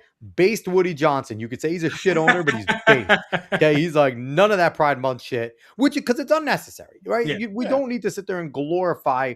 If you want to be gay, be gay. And I also don't include TQ into the LGB. One is who you want to fuck. One is who you want to be. They're completely different. Neither of them have anything to do with each other. But so let's talk about that real quick. Because I brought up the question in the beginning, is Xbox kind of on the way back? Now I bring that up because I don't know her last name, but Ashra, the new CEO, I've seen it a million times. I just have a terrible memory. But she just came out. It was either yesterday or today. And was like, hey, we need to reevaluate everything we're doing in the gaming space because our fans cannot afford to pay thousands of dollars for a console to start. We cannot justify thousands of dollars and while also charging what we charge for games. So we're going to reevaluate. Now that's on top of taking money off Game Pass. That's on top of giving away those see-through green Xboxes last week at the event when they announced it, which was, I think she gave away like 200 or 250 Xboxes. Yeah. It was a substantial number. And just everyone doubted this woman. Everyone got on her when she came in, when they're like, post your gamer tag. And it wasn't amazing, right? Her gamer tag was a little embarrassing. She didn't have a lot of time on it. But everything she's done, whether she's being told to do this and she's just a figurehead presenting it really well, or she's actually doing it well. I'm a PlayStation guy. Through and through. Always have been. I've had every Sony PlayStation up until the 5 because I couldn't force myself to pay for something that has 0 games. But I have loved PlayStation. David's always had the Xboxes. If she keeps going like this, she may win me over to actually really consider buying the Helix. So, Mugen, what are you thinking about Xbox, everything going on with them right now? Oh, good question. For starters, just a brief history, just I guess you would say my relationship with Xbox. I love Xbox. I love the Xbox brand. I got every Xbox since the first Xbox. Of course, I got every PlayStation, but I have every Xbox. And when I was younger, you know, I was playing games since I was 4 years old. My first game was Legend of Zelda on the NES because my dad's a gamer, or whatever like that. I got into games because of my dad. So the thing was, ever since I was, you know, growing up as a gamer, I literally thought that every game console that I played and owned, I thought they were made by Americans. I thought it was built here in the US. As I got older, I found out that Nintendo, Japanese, Sony, Japanese. I said, what the hell did we make? You know what I'm saying? My dad mentioned, you know, the ColecoVision, Atari, and stuff like that. I said, but those consoles are ass. Ass and stuff like that. But so I was like, I had the Atari Jaguar. That console is ass. So when Xbox came out, I felt like patriotic for some reason. I felt so proud, especially when it came to presentations. That is a very good point. Bill Gates came out on stage and The Rock came out. When America does stuff, we do it big. You know what I'm saying? You had Shaquille O'Neal, you had The Rock, you had all these celebrities coming out, and I was like, yo, this is a console that I am proud to say that, yo, we built this. You know what I'm saying? And we changed, and people don't give Xbox enough credit, but Xbox literally changed the game, especially when Halo came out. First-person shooters, first-person shooters was around. We had GoldenEye, we had Doom and stuff, but no, Halo put it on the map. And also with the Xbox, it created that bridge for Western developers to really start going in and creating games, you know, for consoles, because most Western games were on PC. Like back then, Turok was a PC so good. The original Turok on Xbox was so much fucking fun. We sunk hours at my friend's house. Exactly. Like back then, as a gamer growing up, as a young boy, a PC gamer and a console gamer, they're like two different species, two different races. Like it was like a whole other race of people and stuff. And believe me, they still are, because PC gamers are the fucking vegans of gaming. Okay, they are the CrossFit bros of gaming. You mentioned gaming, PC masturbate. Shut the fuck up. We're talking gaming. I don't care about what you. I don't care about what you fuck. But anyway, and Xbox was that bridge for Western developers. You know, now we're starting to get games like Skyrim, and that was the thing. Japan had most of the gaming market, but once Xbox came out and more Western developers started making games, man, when Halo came out, and then what sealed the deal was Call of Duty Modern Warfare. It just took over the gaming market. And then once they dropped Skyrim, RPGs, Western RPGs start beating JRPGs after that. And Japan couldn't compete. Like Xbox is responsible for a lot of this. Like a lot of people don't give them enough credit for it. But as of right now, seeing what's been going on with this new president and stuff, and I made videos about it. I was like, look, I'll give her the benefit of the doubt because I really believe that they can turn this around. I mean, it's Microsoft. They got all the money in the world. They throwing money at it until it works. You know what I'm saying? If they really wanted to work and everything. But as far as them making that announcement about Gears of War E-Day being exclusive, I said, this is what I'm talking about. This is what they need to do. Start bringing these exclusives back. But of course, you have naysayers like, no, dude, it's over. Like exclusives, they're not coming back. Like, bro, do not underestimate the Xbox, because I love the Series X. And the thing what I like about the Series X too, which you're not really taking advantage of, which they need to exploit more, the legacy backwards capability. Like I can pop in my old Xbox games. I can pop in my Xbox 360 games. I can play those games in my Series X. Like they need to really we can do that. Like PlayStation can't do that. We can. They need to push emphasis on that even more. But yes, we need those exclusives. Bring those exclusives back. And the president did say she was trying to make the Fable and the remake to Halo 1 exclusives, but because of that contract, if they wanted to break out of that contract, it was going to cost them a lot of money. It just wasn't worth it. So they just allow Fable to come out for the other consoles. But if this is the preview of what's to come, to me, in my personal opinion, I think it's going to be bright. It will be a bright future for the Xbox. I really believe so.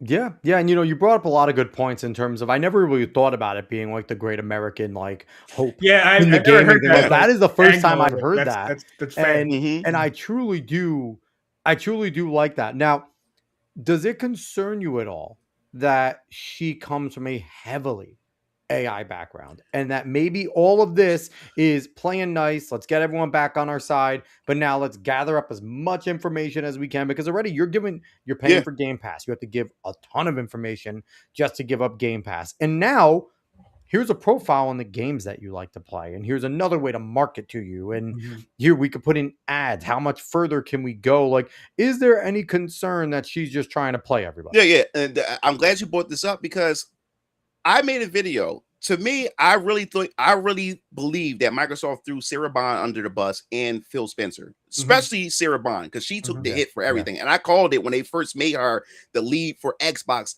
to replace because Phil Spencer had, upgrading and stuff. I said, if something go bad, she's going to take all the hits for this. And a lot of these plans were in place before she even stepped into these positions. But anyway, as I was saying, to me, it sounded like they really wanted this woman in here. And they needed a way out to get her in there by pushing people out. And that's why I truly believe they kicked and moved Sarah Bond and Phil Spencer out, put her in there, make her say the things that we want to hear, so then she can further do the AI initiative they want to do.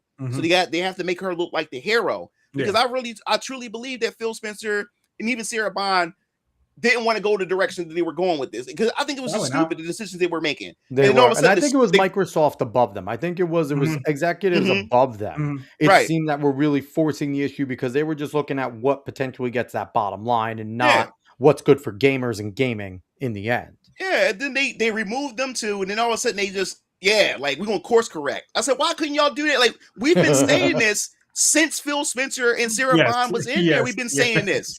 So I think they wanted her in there so bad, but they have to move those two out in order to push her in there. That's how I believe. So so I don't know, man. Like, I got my eyes open, but I'm also going to be hopeful, but I got my eyes open. And here's the thing too, because I decided to look up, because I've seen her a little bit. She's also hot. And gamers are a sucker for hot chicks, okay? Because the gamers are a bunch of nerds that, Revenge of the Nerds is real. Listen, I'm a nerd. And it's rare that they see a boob. And they're looking at this, and now you have a hot chick who's ahead of one of these things, telling you things that you like. Like, listen, I think she's saying the right things. I think Xbox is going in a really good direction, especially with the announcement of Helix and now everything going the right way. That's only going to help the sales, right? Because people are going to start to believe in it. But man, it concerns me when there's a good-looking chick telling me something that I like about my shit that I enjoy. There is a bait and switch coming somewhere. Bro, look, let me tell you something. I'm glad you brought up the whole hot chick thing and got nerds and gaming and stuff, man. The reason why we're in the state that we're in right now, because of Gamergate, and it had to do with a chick. It had a lot to do, because, like I said, a lot of these game developers, they never touched the boob before. She wasn't even hot. And she wasn't even hot. That's what I'm saying. You had a below mid chick come in the industry and turn that shit upside down. And now you have Asha Sharma, who's legitimately good looking. Yeah. Like, so now pull up Asha. She's hot. Like, pull her up. Go search. Yeah. And that's the thing. Like, it took a below mid to ruin the industry. So now you got, when you have good looking chicks come in, these dudes started simping. That's what they simped, and they overplayed their hand, and now that's what ended up happening. They came in and infiltrated the industry. Asha's hot. Like, she's a nice looking woman. She's a nice good looking woman. And that is my concern, that we're getting all the right things now, right? She's saying the right things. When she starts fucking up, you're going to have all of these simps that just look at her and think she's hot. And you think that there's Xbox people now, when a good-looking chick is saying it, they're just going to be like, yes, ma'am.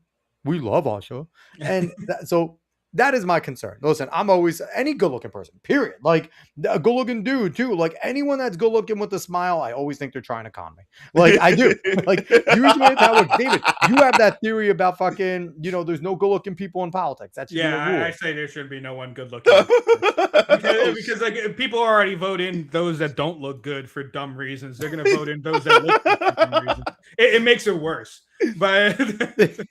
Dave, what do you think about my hot CEO theory? I actually, funny enough, there might actually be something to it a little bit. It's just like, like Mugen said, Zoe Quinn, below mid. Zoe Quinn's gross. Helped ruin the gaming industry. Yeah. Like, really hurt it. Yes. And if you're going to, if you look at it, you bring in someone that's good looking, like, people, guys, especially gamers, especially a good amount of gamers, just going to listen to her for a little bit at least. I mean, if she starts ruining things, then they might get a little angrier. Because they care more about their games than women most of the time. But like, I don't think there's anything necessarily too far off with your theory. There might be something there. And the thing is, too, it's like we've been so abused in the gaming space with females, with fucking Alyssa McCunty, and whatever that other bitch from G4 when she came back, she did her stupid rant. Frost, whatever the fuck her name was. Yeah. That was the type of chick that we were told is a gamer for a long time, right? We knew it. That wasn't. But those were the women, and also with Zoe Quinn, Nita Sarkeesian, Felicia Day, like. That was the group that was being represented as women in gaming. Asha's a very normal looking, good looking woman. And we're not used to this. We're not used to getting just a regular looking feminine woman that embraces femininity. Like we've been told for a decade and a half almost that femininity bad, right? Like this is not what we're supposed to get. The normal looking woman is not the right thing. And you know what it'll prove it to me is if we get Xbox exclusives with hot looking models, men and women, right? Good looking models, and they are generally straight characters. That is when I will sit there and go, okay, maybe we're really going in the right direction. And again, with our conversation, not because I give a shit about anybody's orientation, but that's just because 90% of the country is that way. And you should be making games for 90%, not 10. Like you're going to get your money from the 90, the 10% loud, but they don't pay you any fucking money.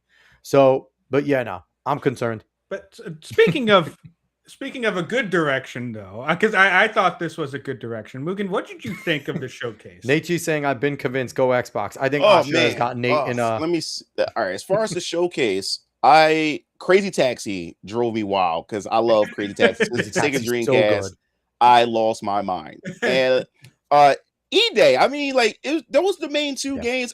And was the clockwork looked it pretty neat. Yeah. But yeah, I mean, it was to me, I would give this showcase, I would give it like a B plus.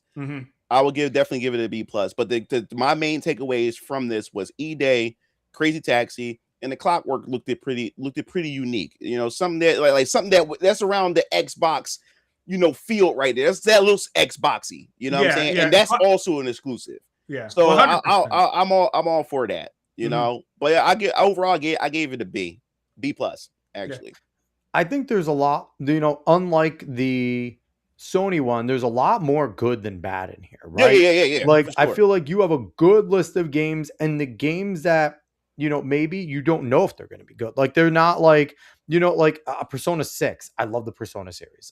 David, we played Arena a good amount and stuff like that. But Persona in general, on top of just being a good gaming series, is a good freaking manga and everything. Like, Persona is great.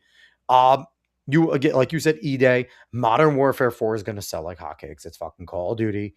They're going to make another $10 billion on that fucking thing. The new Halo looks good. Bringing back Fable is going to be massive. Well, now, Fable has its questions. Fable's the biggest issue here. It is because you're not going to get your morality meter with that, which was the biggest part of Fable, right? You as you go on, the things you do affect how other people interact with you. That was a big part of it. Fable was massive for that. Was so forward thinking for that. So that's it's also just the little things, right? Like I said, sometimes our pattern recognition from this stuff might trip for something that might be innocuous. But you know, when you see a male character sashaying as he's walking in Fable, it's just like, okay, like what direction are we going? It kind of seems like I know where it's going, and kind of seems like I know when to hold my money. So it's yes. And that's why like Fable really is like the weakest one here, if I remember correctly. Which is crazy. Yeah, it is. So but I thought the showcase was probably the best out of all three. Honestly, it's weird because Fallout 6 76 Infestations looks interesting because 76 started off terrible and has become a decently playable game, like an actual. They did enough. I like it better than Fallout 4 at this point. I did not like 4 very much at all, but Infestations looked interesting. It looked like a decent add-on to that. So, I think this, again, Xbox is continuing to do the right thing. They had a really good showcase. And again, it's not about beating the Nintendo Direct because, Dave, you think it was the best of the three. It probably was, but Nintendo's Nintendo, right? Yeah, people are going to be excited for anything. If they say the word Pokemon and they say the word Zelda and maybe sprinkle in Mario, and the thing is, though, good. They already won.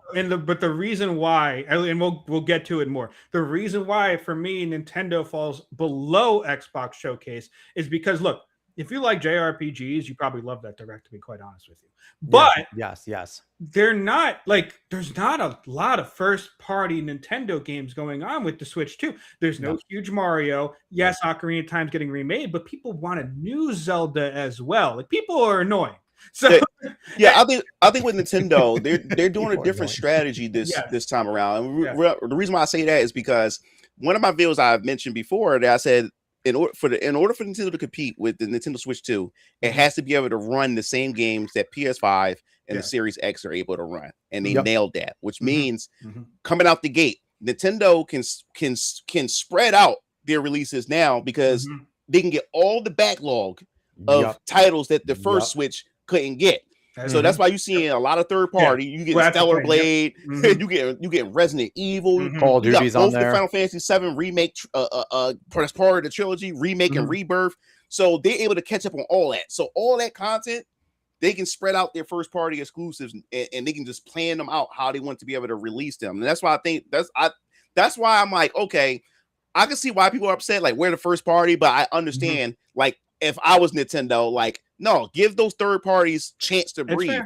You gotta give them a chance to breathe, because when you put your first parties out there, Nintendo fans, what I learned about Nintendo fans that only support Nintendo, they die hard support Nintendo. The thing about Nintendo having third parties at times, sometimes third parties has a struggle, is because most Nintendo fans only buy Nintendo games. Yes. So if in order to let them third parties be able to make the money, give them that window for them to breathe to make that money. Because we know when they throw out a first party game, when Nintendo throw it out there, it's going to make money. It's going to make money. Screw everything else. Screw every other game. You know what I'm saying? So it makes sense. They have that leeway now. They can sit back and say, okay, we'll put this out here, and it makes sense. Like, if we get Ocarina of Time this year, the remake, it does not make sense to drop a Mario out this year. It does. That makes no sense to do a Mario. If Mario's next, if anything, Mario's next year, and then I think the Pokemon is next year. So we're going to get a couple of Giants next year that's going to release with Nintendo. So I'll say, man, let them cook, because everybody said the same thing about the first Switch when it only had Breath of the Wild. They call it the Switch the Breath of the Wild system at one point. But just let them cook. I always say that about Nintendo. Just let Nintendo. That's fair. Cook. That's fair. And the Pokopia did incredibly for them. I did not expect that, bro. Pokopia is the biggest game of the console, bigger than Bonanza, bigger than all. It's crazy. It's crazy. And I haven't played it, but just watching some of the stuff there, it's like, okay, I can understand. I can fully understand. The game looks actually fantastic. I did not expect Animal Crossing with Pokemon is incredible. Like, honestly, what could go wrong? From what I've heard, it's deeper than Animal Crossing. It's more than that, but it's basically what it's what you start off as it, and then when you get into it, it feels like you're in Pokemon. Yeah, and this expansion pass, you can go underwater, and there's a whole other location. And all this extra stuff. So, and the thing is, too, like, your point with the third-party, Mugen, is really well taken, because I already assume that the Switch 2, I think, is going to overtake as the greatest console of all time. When all is said and done, I think they're easily going to have the most sales over the PlayStation 2 and stuff like that. Like, I really do.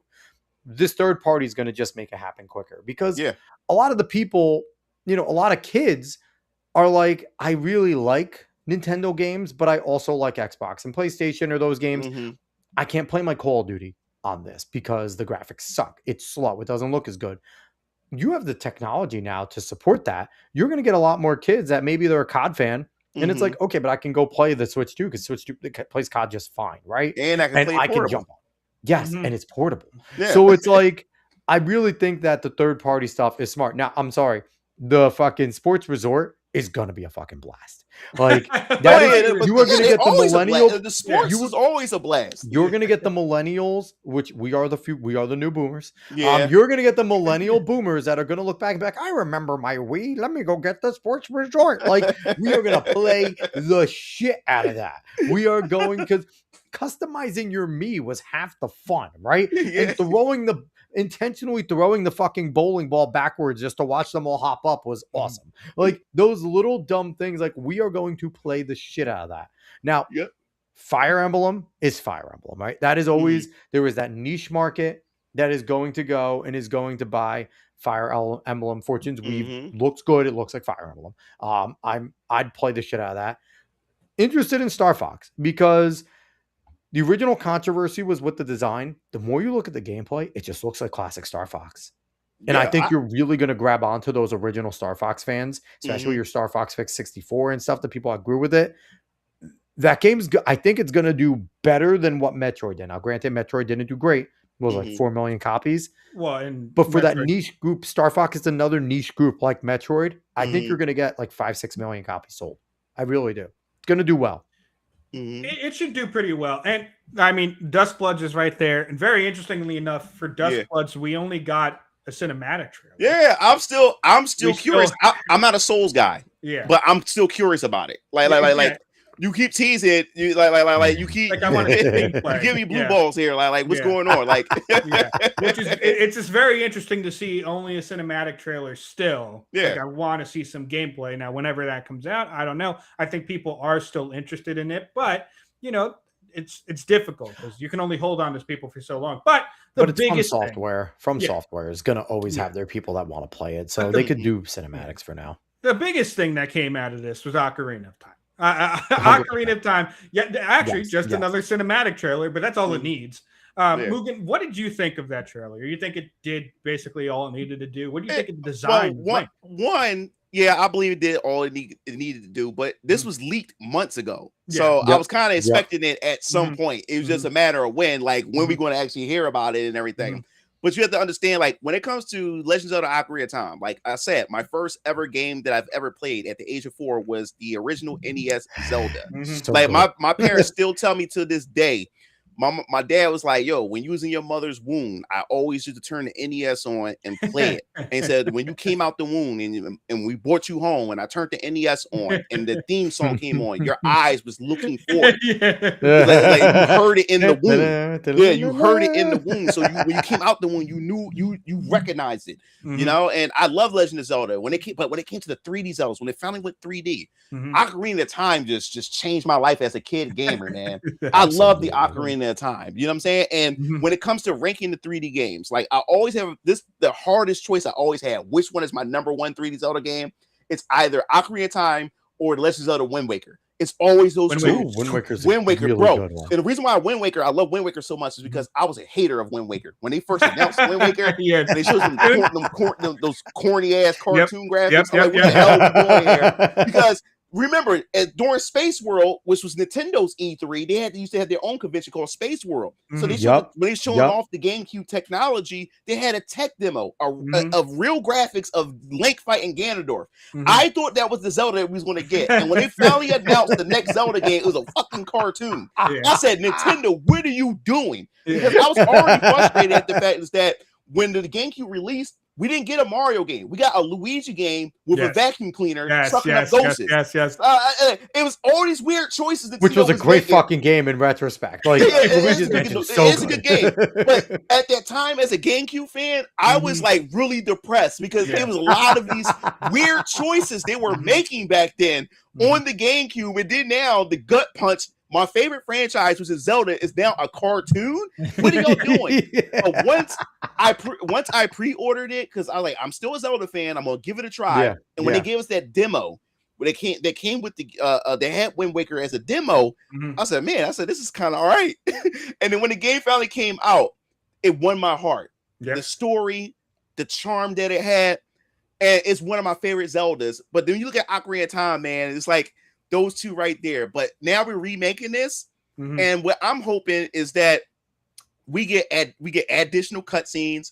They update the combat mechanics and stuff like that. Dave, just go find the trailer and take the sound off, because when you see the graphics and how fucking good Link is gonna look, that changes. Like, they go from the Topi area and then all of a sudden you see him sleeping. Bro, that moment, it's like, this is gonna look. It's gonna look gorgeous. It really is. I can't wait to revisit those familiar areas. And I can't wait to hear the music, because I know they're gonna do good. They're gonna do that music really good.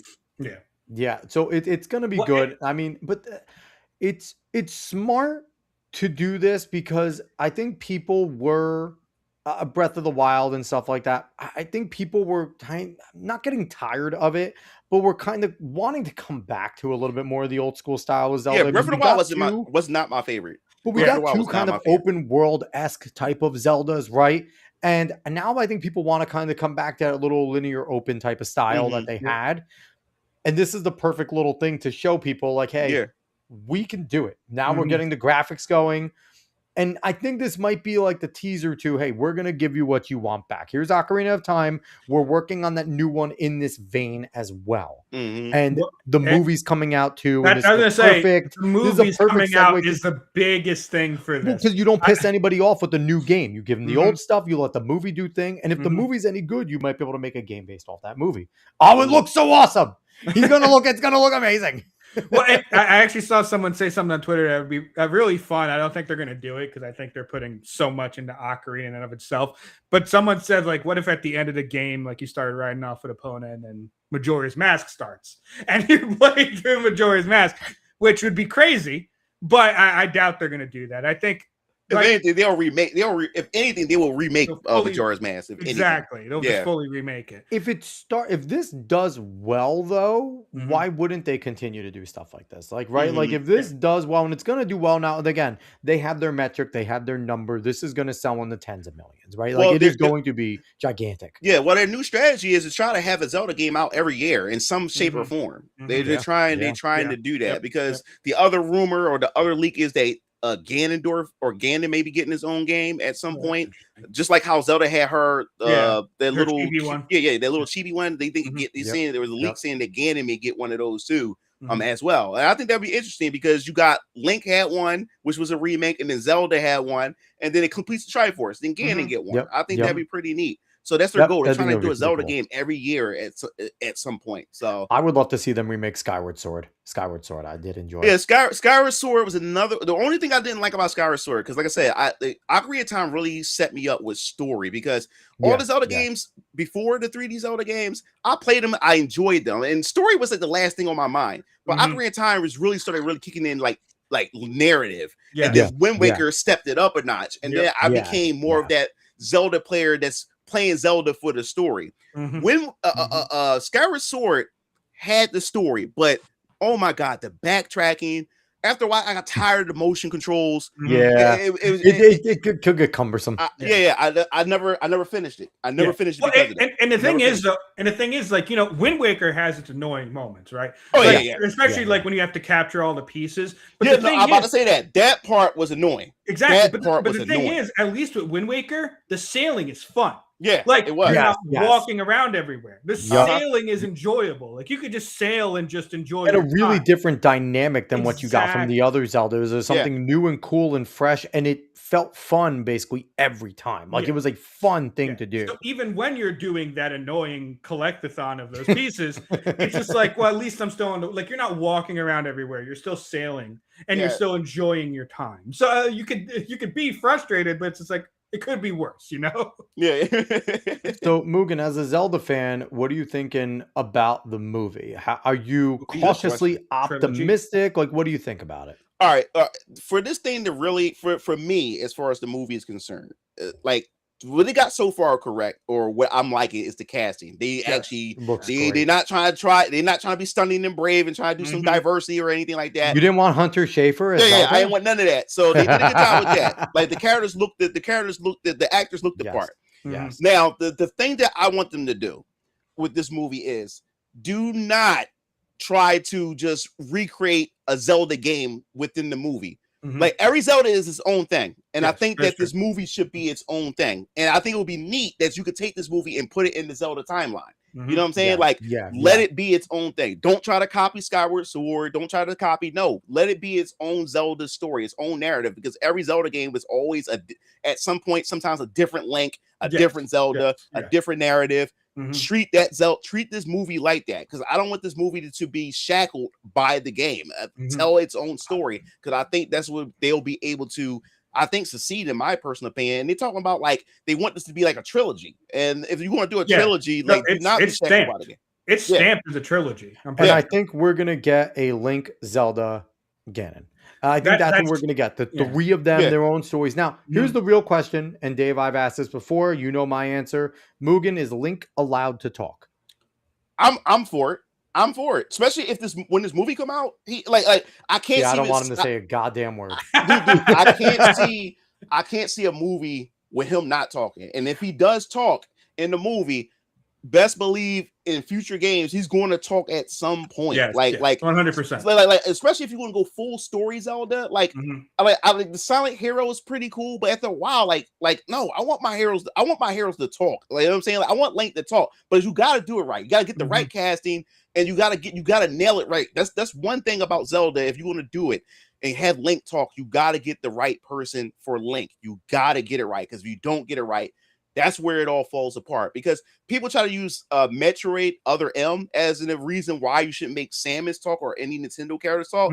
But like I said, it's all about the direction. It's all about the directing and how it's implemented. Like, you got to get competent people to be able to write that. So if they're going to do a movie, Link has to talk. Like I can't see him being silent this entire movie. I enjoyed Wally for a full hour. It can be done. Okay. Silent movies well, were massive. Wally's a robot. Massive. Link is basically a fucking robot in the games. Okay. Like, honestly, I don't want Link to say a word. Now, would everyone be pissed if their biggest woke thing they do is Link does sign language? And it's American sign in fucking Hyrule. Oh, dude. Oh, Jesus. They keep the silent warrior and he's just doing sign language to Zelda the whole time.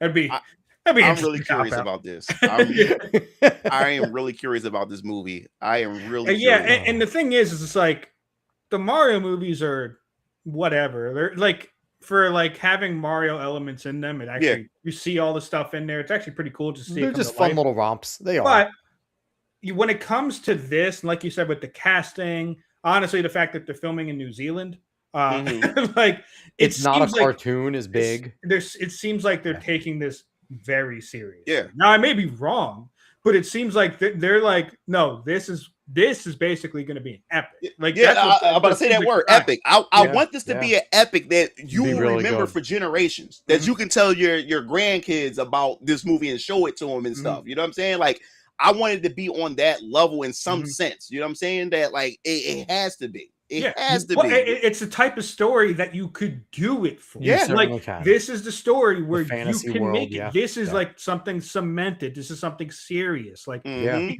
have so much in there. And one thing that Nintendo has going well for me is taking this stuff and turning it into live action, which people don't talk about enough. The Pokemon Detective Pikachu was really good. I loved it. I was good to see that with my family. That was good. I was definitely on the cusp about how they were going to build the Pokemon world, what the Pokemon were going to look like, because it's obviously all CG. They got all the Pokemon mannerisms correct. They got the attacks well. They got, Ryan Reynolds was really good at the talking Pikachu. But I thought they did a really good job of turning that world and making that world believable, right? Because typically you walk around, and as a kid, I always thought, like, how the fuck would people react to Pokemon or real? Like, giant things, like, you'd be scared as shit. And then there were moments where there were giant fucking Pokemon, and they were legitimately like, we're going to die. This is not like that. Like, my Pikachu ain't doing shit to that massive Tortuga that they made fucking gigantic, right? Or whatever it is. And what upsets me the most about that movie is that we didn't get a chance to sit down and actually soak it in. Like that world, that environment, because they was constantly on the move. I wanted to see that more, that interaction between the humans and the Pokemons and just the daily life. You know what I'm saying? I wish we was able to stay in that world just a little bit longer. I think they could do that now because they gave us a good introduction. They gave us, they brought us into that world. Now they futuristic did a little bit, which was fine. I thought I was okay with that because the Pokemon world is pretty fucking advanced, right? Yeah. You have those the healing centers. They could heal them right away. Like, the cards and stuff they have. So they have that little bit of advancement, even in the games. The games are a little kooky. We have fucking teleporters in Silphco, right? It's pretty nuts. So I really do think, like, that's another thing I would love to see. And I don't want to see Ash Ketchum, but I want to see Red's journey, right? Do a Kanto. Now, you don't have to do all 8 gyms. You could do something different. But if you do it closer to the manga, closer to Pokemon Adventures, which is a little more adult, there's death. The Pokemon die. Like, Team Rocket is a legitimate threat. The Elite Four are a bunch of scumbags. Like, this would be, and they gave you that touch of introduction. I would love to see them do a now more realistic Red's journey, right? And let's see real Pokemon coming in. I think they could do that. really freaking well. And I still think they should do like a Skyrim type of thing with Pokemon Kanto. Let a Pokemon trainer walk around in Kanto. You have a bunch of different regions. You could do a Skyrim type of game where you're walking around through the fucking woods. And then whenever you go into battle, you have a battle screen like you do in real Pokemon. Move your Pokemon, 4 buttons, attacks. Let's fucking go. Let me design the goddamn game, Nintendo. I mean, they do it with Arceus. Arceus basically has a similar thing. It's more open world. The attack vector, you can move your Pokemon and parry. Like they do take that into, but yeah, no, they could do so much with it. So I don't know. All I want is my Link not to talk. I just want him to be just fucking silent. And what's crazy about this is like we still like most time movies will like people will leak details about the movie. Like this is so like this is very tight shut. Like there's no info. Like there's nothing. That's good. That's good. But that's crazy how Nintendo. Mugen, they're like, Japanese. They'll commit to fucking seppuku. You kidding me? Like they will sit in front of Miyamoto Sensei and be like, "I'm so sorry." Boom, and they'll be done. Like they can't. They will die. Like Miyamoto will kill them. Like I don't think people. You think they're bad legally? Imagine what they do if they leak. Like that is an honor culture over there. Like that ain't happening, man. Like that is not happening. Now that we ran through the 3 companies, let's finish this off with Summer Game Fest and what was shown there. Yeah, we did what we did. So I actually didn't watch much of this. I did see some of the stuff coming out. Final Fantasy VII Revelation. Now, this is part 3 of Final Fantasy VII. I have heard people complain about how they've split up Final Fantasy VII. I haven't played any of it. So Final Fantasy VII is arguably the greatest Final Fantasy of all time. So they listen. Square knows what they're doing. Okay, Square knows what they're doing. From what I sounds like a lot of people are not entirely happy with the Final Fantasy VII. Yeah. Well, I'm one of the guys. Let me put it this way. I reviewed the games. Like, let me put it this way, because a lot of people see me and they see the things that I say about Final Fantasy VII Remake Trilogy. Because like I have to call it a trilogy because it's sad that they've broken up one of my favorite Final Fantasy to 3 games. The original 7's amazing. Yeah. So my gripe is mostly the story and what they've done with the story and the fact that they broke it into 3 parts. But everything else about the game, as far as the gameplay is concerned, I love the combat. I love really everything about the combat and stuff. Yes, I love the game's presentation. I love like seeing my favorite characters realized in this visual style and just reliving that nostalgia of these locations. You know, and the music is just beautiful. So I love those aspects. It's just the story that I have the biggest gripe is because the way they sell it to you, this is a remake, right? And we always get into this argument about what a remake is, and I keep trying to explain what a remake is. Like I said, a remake is taking the original and you just rebuilding it with new technology. You just rebuild it from scratch. But it's still the original. It's not a reboot. It's a remake. It's the original spirit. But you add some additional things to it, but it still respects the original spirit of it, thick and thin. Yeah, you know. But this wasn't a remake. This was a reimagine, because a reimagine just uses the face of something and then just do something completely different with it. And that's what they did with this. This is a completely different story. You know, it has some familiar beats. I haven't played the new stuff, but it's unfortunate. But it's a completely different story. Like, and if you are going to play it, like, because now all 3 parts are coming out, you know, I would say judge for yourself. And I'm not going to explain the story, but it like you going in it, I'm like, why the hell? I'm like, what? Like, this is not what I asked for. I'm like, this is not what I asked for. I get it though, because they're just trying to make money off the name Cloud Strife, right? Like bottom line, Cloud Strife is one of the most famous video game characters of all time. People know Cloud. You can like everyone thinks Final Fantasy. While there's amazing protagonists, they think Cloud Strife. Like that is the face of Final Fantasy.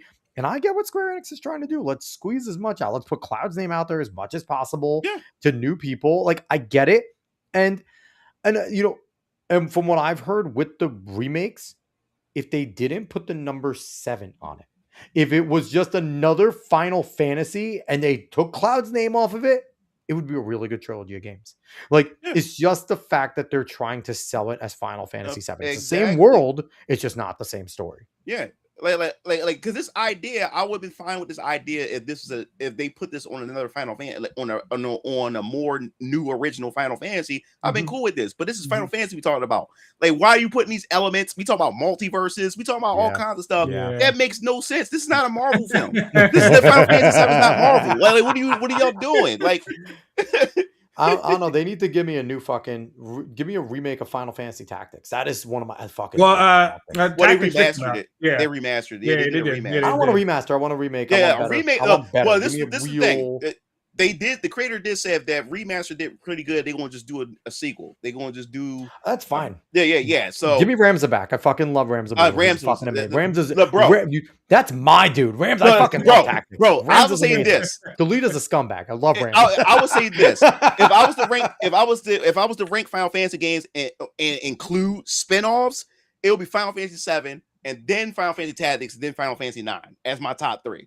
Like I love Final Fantasy Tactics. Is so underrated. Like love Tactics. So good. It's so hard. Tactics are a really hard game. Love Tactics, bro. But it's so good, dude. Ramza's a fucking dog. Oh, you get towards the end how strong Ramza is. Like I put him up against any main protagonist by endgame. Like awesome. He's a royal rich motherfucker that's just like, I'm gonna kill all of you. Like, give me Ramza in my veins. Anyway.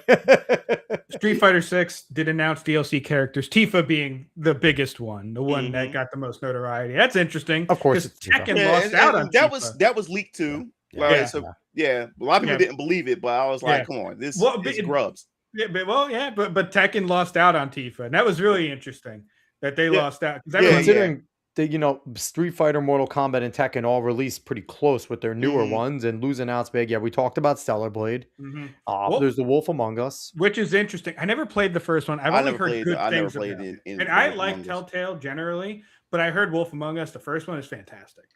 So I am interested in that because just everything I've heard about it. Power World officially coming out, though. I think that's a pretty big deal that they are still. Listen, Power World is the little clone that fucking could, man. Like, they have taken on a giant. Like, I am tempted to just go buy Power World just because. I might never fucking play it, but I want to give them money because they're like, "Yo, Nintendo, suck my dick." Like, bro, I appreciate that, bro. But the thing, I expected so little of Power World because I was like, it's just generic Pokemon but with guns. I'm like what the hell? I said it's not going to last, but it fooled me. It fooled me. It is much deeper than that. From what I saw, it is, and plus it delivered what Pokemon is failed to deliver. They want a big, massive open world that you can explore, capture monsters and stuff like that. You know what I'm saying? So it gave the fans what they wanted from, but it wasn't from Pokemon. You know. Yeah. And when it's a lot of these like Pokemon clones, once they make their money and once Nintendo goes after them, they run away, right? Yeah. Power World's like, no. Like and the thing is, I think Power World, what's kept them going is they have enough of a following that they can say fuck off, right? Because they know once Power World 1.0 fully comes out, they're going to sell millions. Like they are going to get a lot of people because they've continued the early access, everything they've added onto it has made it better significantly. And even through the battles, with the changes that they made that they've been forced to make legally, have not hurt the game. They've made it well. So you have a great development team over there. So that's exciting. Attack on Titan 3 is interesting. I never played any of the other ones. I didn't know you were the first. I never even watched the anime. Really? Did you? You didn't read it? I'm not really into the tall naked monsters. The aesthetics just. The good thing is they don't have wieners, so you're not watching fucking giant Dr. Manhattans flopping around. So, but listen, I will recommend AOT is one of the greatest anime manga of all time. Oh yeah, everybody tells me, even my artist that does my comics and stuff. The end loses it for me a little bit. The last 15 chapters are weak. They're the weakest part, but the first fucking 100 something. Oh my god. It's some of the best writing, one of the best political dramas you'll ever fucking read. Really, really good. If you have the time, my daughter keeps telling me to watch them too. So I'm gonna get. Well, that's why you're not. You're like David. People keep telling me to watch it. Fuck you guys. I won't do it. We had a new expansion for Monster Hunter Wilds, which I know some people got really excited into. I haven't played it. People like Monster Hunter. I try to get into Monster Hunter. My brothers, they love Monster Hunter, but they just never grab me. The Monster Hunters. Fair. I don't know about this game. This Among Us story. Like, what the fuck are they going to do with Among Us? I have heard the TV show is actually pretty good. Do they talk the little? It's almost like a Family Guy kind of humor to it. Like, and you know who's in it? Who? Deborah Wilson. Dead ass. She did everything. Hey, but listen, I don't give a fuck if she's funny. I don't care. The biggest issue everyone has with her is that she's her. And she's everywhere. She's and not she's her, and her. she's everywhere. Well, no, but she's literally her. She's not Yeah, like any character most of the time. It's just whoever was in a video game. She's the worst voice actress ever because she's just an animated actress at that point. Like, she's actually pretty good. Like, yeah, she's talented. I don't know. Have you guys seen that one video where the guy's making fun of modern games and it's a Mario game and there's Peach on the comm and she's like focus M and all that. Yeah. Did you see he released the full version of it? No, I didn't see the full version. You need to watch the full version of it. I might play that just to end us off, but I want to go over the rest of it because that shit's hilarious. Blood of Dawnwalker, I did not see. Now, this is interesting because I think it's from the same developers that made The Witcher 3. Yeah. That looks interesting. That really does. Now, The Witcher 3, I wasn't as big of a fan of The Witcher 3. Yeah, my brothers and them, I never played The Witcher, but my brothers and them, especially my little brother, he loves The Witcher 3. I liked 1 and 2. I liked 1 and 2. I love the books. I've read the books. But like, I know a lot of people love Witcher 3. I wasn't as big of a fan of Witcher 3 as a lot of people, but I mean, they had a ton of success. So the same people that made that, but that's always a trap, right? The same people that made this made that, so it's going to be good. No, fuck you. A lot of times they suck. Yeah, because it's also missing some elements. Like, because sometimes when you have a team, like some people would say, like Sakaguchi, the father of Final Fantasy or whatever, you know, he left and made Mistwalker, and people say, well, like he's the father of Final Fantasy, he made the best Final Fantasy, but how come his other games never take off? It's because it's not just Hamaguchi. I mean Hamaguchi. It's not just Hamaguchi that makes the formula work. There's still other people's that makes that system work, and then when you pull that person out and then you leave the other ones behind, then that system doesn't work. So when people highlight those companies that it's from the makers of this, say that's cool and all, but what about the key players? Who are the key players? You know what I'm saying? If the key players aren't there and stuff, then doesn't matter. Everyone's a fucking dictator like Hideo Kojima and just makes everyone do what he wants. Like Hideo Kojima's just a dictator, and that's what he does. Like so this looked interesting. Zero Company looked interesting. Is that the strategy game? Yes, right? that's the XCOM. Bro, it's from the XCOM developers, right? Yes. That's what's crazy because Star Wars as itself is dead, but this type of game for Star Wars is like let's fucking go. It looks like fun, bro. Like I like Star Wars. I like the original trilogy, and I like the prequels. Me too. But when it comes to like toys and video games, I was never really into the games or the toys. But this Force game Unleashed right was good. here, Knights of the Old Republic 1 and 2 are two of the best games. But my dad loved the Old Republics. My dad loved. My dad KOTOR is 1 like and 2 fan are of those so games. good. And like original Battlefront 2. Yeah. My little brother liked the Battlefronts and stuff. But this game right here has my attention. This game, like I'm gonna have to grab it. I'm gonna have to grab this game. It looks my great. attention. And it's funny because it's like just imagine if Star Wars was actually a healthy franchise. Yeah, just imagine what this game could fucking be if it was a healthy. It would be insane, incredible. The Lords of the Fallen 2. I never played. Never played. No, never played the first Lords of the Fallen is pretty good. Saw Genesis. I'm interested to see how they're gonna like turn this into. It's one of them. It's kind of like it looks like a Dead by Daylight type. Yeah, it's pretty much that. Yeah. Which is crazy to think. Like they probably would have made more money just allowing fucking Jigsaw to be in Dead by Daylight, right? Like Dead by Daylight has all the other crossovers with the other fucking horror franchises. Jason just went to Dead by Daylight. Exactly. So like, I don't know how many people are going to sit there and buy Saw Genesis because what the Saw franchise is a decade since the last Saw. I love the Saw franchise, and the Saws were good, but it's 10 years ago the last Saw came out. So who was clamoring for a Saw video game in the horror genre? Like, like there's a lot of like Ill is gonna sell out a ton. You know what I mean? Like, is this about the fucking what is this? One of the original creators of Assassin's Creed. I had not seen much. I don't care. No, I don't. So I don't care. We don't care. Mafia, more RuneScape Dragon Wilds actually looked really good. Yeah, that look. I'm a RuneScape guy. It actually looked really. I never even played the original RuneScape. Oh, I played the original. My baby brother did. But that looked kind of dope. That Dragon Wilds looked kind of dope. Dragon Wilds. Listen, I played the original RuneScape, and I was one of the people that when you got to a high enough level, you drag out the fucking lower levels into the woods. You fuck them up because they don't know you can get fucked up in certain zones. You take their shit. There's always a bigger fish in RuneScape, man. And Virtual Fighter Crossword. There we go. Virtual Fighter looks good. I love Virtual Fighter.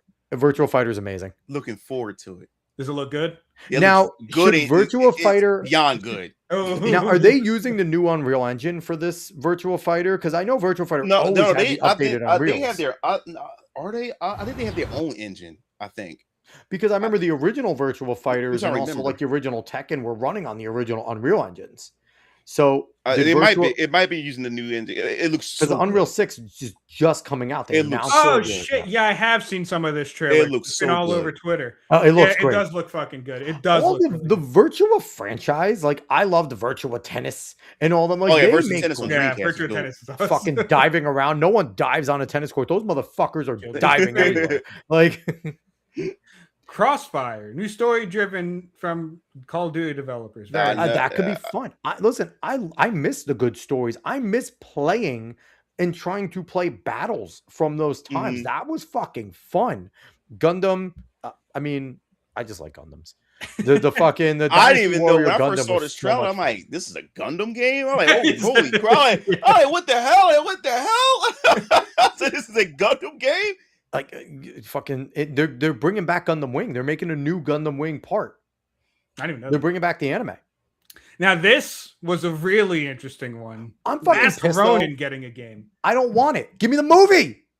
They canceled the movie. It was gonna be rated R. Fuck this game. I don't care if this game is amazing. You took my movie. Getting a Last Ronin game is pretty fucking. You took my movie, you fuckers. I don't want a game. Stranger Than Heaven made some waves because Tupac's in it for some reason. Yes, because so far we had Snoop Dogg in it, and now Tupac is in it. Yes.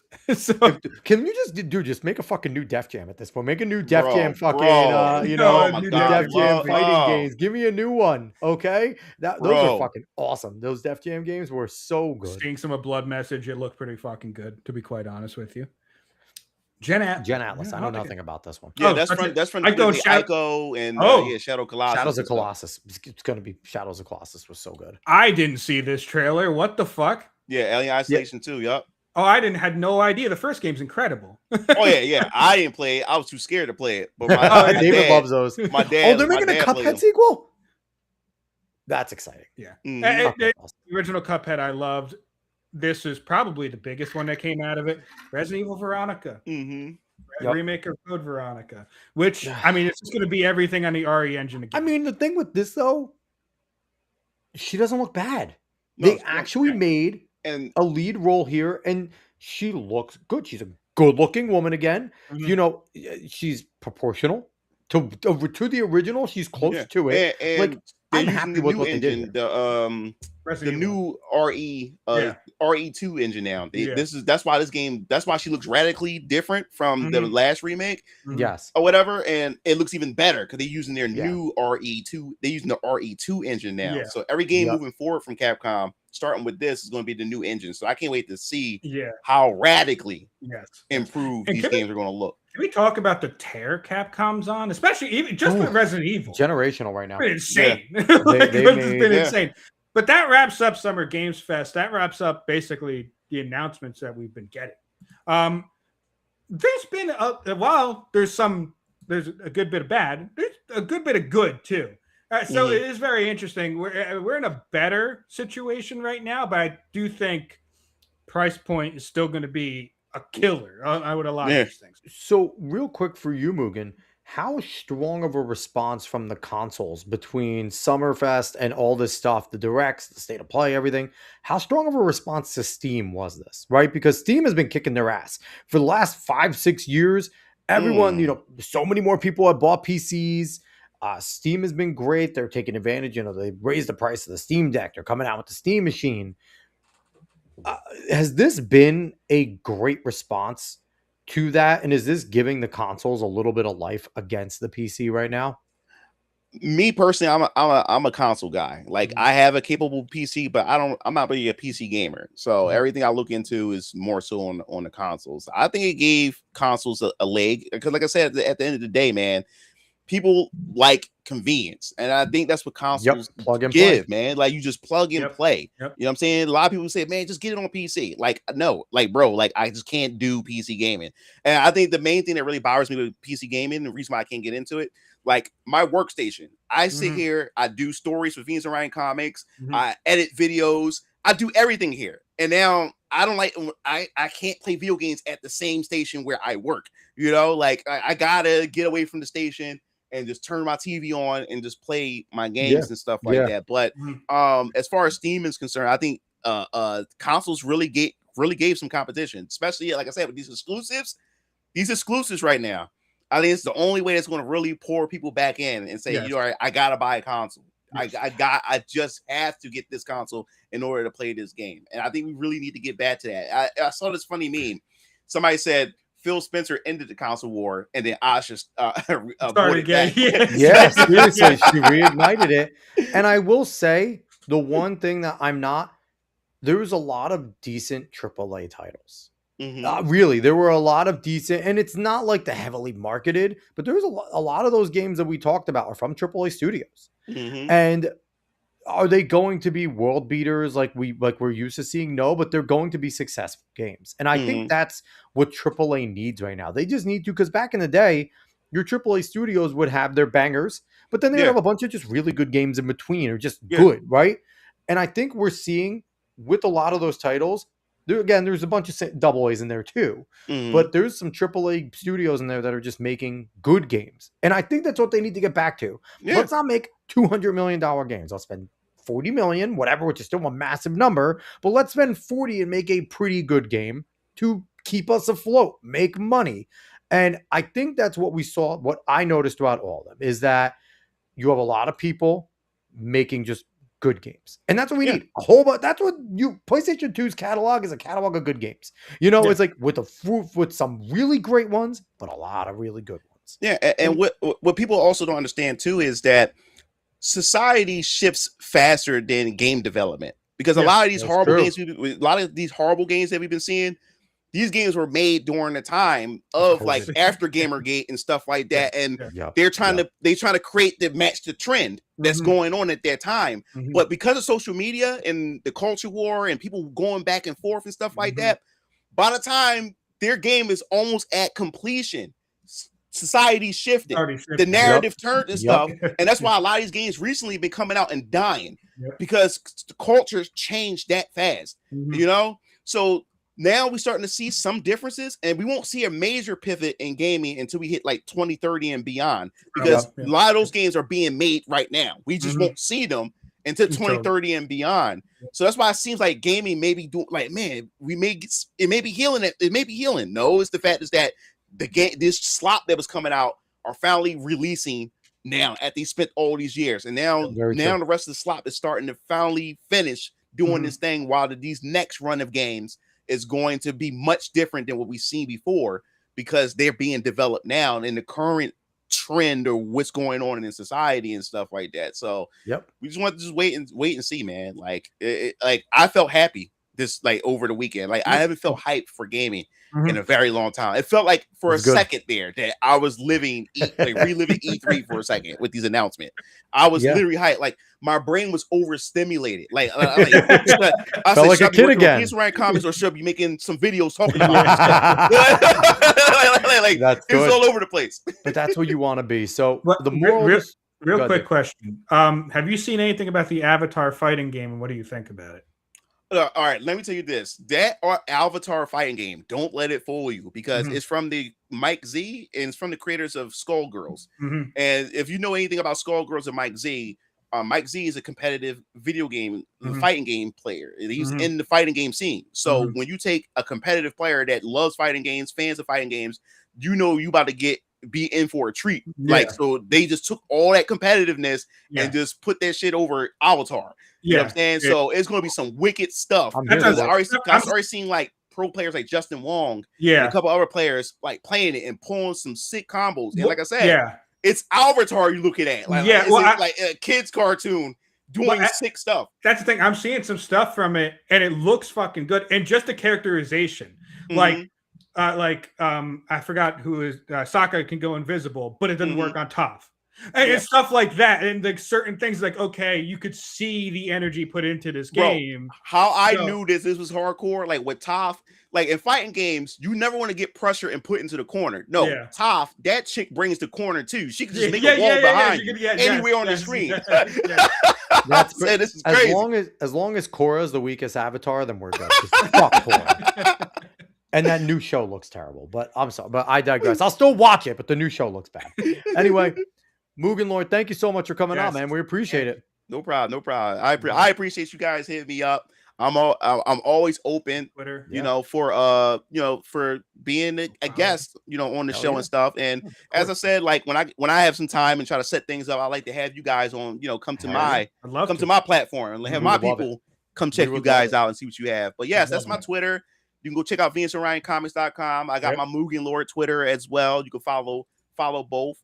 Yep. That's my MugenLord channel. That's my main channel. Subscribe. And I haven't really had time to really I just uploaded a video like 2 days ago, but VenusOrionComics been doing so well. I've been selling comics like crazy. Due to that video that went viral, my not black enough as a comic creator and stuff video blew up and went viral and stuff. So yeah, so I haven't uploaded anything for a while. I just started uploading stuff. So you can go check that out. I cover gaming news and everything. My VenusOrionComics channel. If you're interested in my comic book universe, I talk about my comic book universe.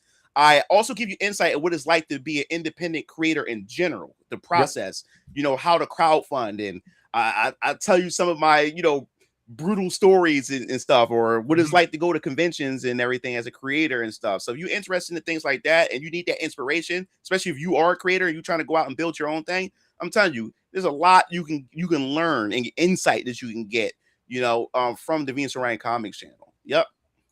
So I'm excited. There's the Vampire Killers variant. Oh yeah, if you go up on my website, go up to the top on the website, go to where it says Paragons at the top. Yeah, you click on that, and so there's like characters I do upload, and these characters. Yeah, so you click on them, get their back. You can get some of their backgrounds and stuff like that as well. And I'll be like once a month, I try to put a new character up and stuff like that. But yeah, you can get their power levels, some of their stuff. So this is like some old school Marvel shit where you're getting the power scale. I used to eat, sleep, and breathe that shit. Yeah. I got a power scaling video on my YouTube channel. So if you're interested in that, how I created my own power scaling mechanics for my universe, you can definitely go check that out. Look at her. I'm as here for well. her. Oh yeah, Viper. Yeah. Codename Viper. Yeah. That was your own personal description, wasn't it? So I always want everyone to take away, number one, go buy the comic. I know I'm going to go pick one up. I got to get a shirt as well so I can rock it on the show. Number two, the moral of today's story is watch out for hot CEOs. Asha is something to watch out for. If PlayStation's new CEO is a dime, then we're in trouble. A smoking hot Asian, then we know exactly what they're doing, okay? Then we are in trouble. And we know exactly what it is. So before we get out of here real quick, going to get to some of Nate's comments before we go. I missed Nuclear Winter on Fallout 76. Yeah. And is Link allowed to use sign language in Alex's version? Yes, I was talking about that. Yes, that's the. And if it's here's the thing. Here's what I would be okay with if he makes up his own form, right? If they have their own Hyrulean sign, maybe I'd be okay with that. If it's fucking American Sign Language, I'm throwing the whole movie away. Anyway, if he talks, I'm throwing it away. So I'm walking out of the theater if he opens his fucking mouth. If it's not just him whispering something into somebody's ear, which he did in I forget which game he did that in. He whispered to somebody. Outside of that, Link's not allowed to talk. But anyway, everybody, make sure you go support MugenLord. Go support his comics. Go support him on his channel. Go follow him on X. And make sure you follow us if you haven't already. Cuestacast _ on all social medias. And we'll be back next week. We're switching gears next week. We'll be talking sports. We have Connor Long, who's a writer for the Jet Press. I believe it's the Jet Press. Maybe I'm wrong. He writes for the Jet. He writes about the Jets. He writes about the Nets. But we're going to be having Connor Long on, so we're excited. So everyone, thank you so much. We will be back next week, everybody. So long, y'all. So long. Peace.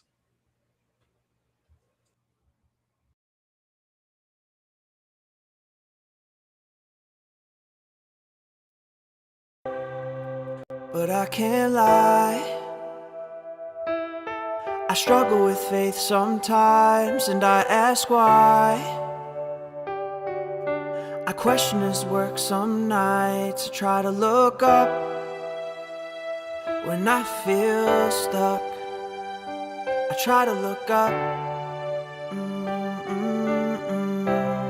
and I put my faith in him. The question of your faith builds perseverance, and perseverance must finish this race. So choose to love it now, be welcome and embrace it.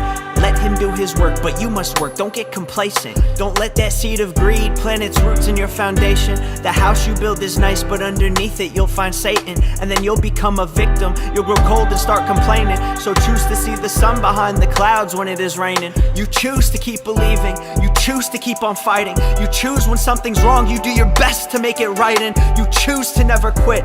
If there's darkness, there's a spot that you could brighten. I take my pain in words and try to offer good advice. And I do not have all the answers, I do not have all the fixtures, but if you keep it pushing, referring back to the scripture, there's a chance it will get better, and we live for that. He made you from his ribs, so know you're built for that. Yeah, we're built for that.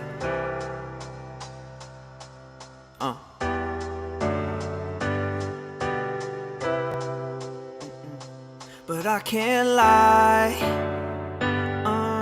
I struggle with faith sometimes, and I ask why. I question his work some nights, I try to look up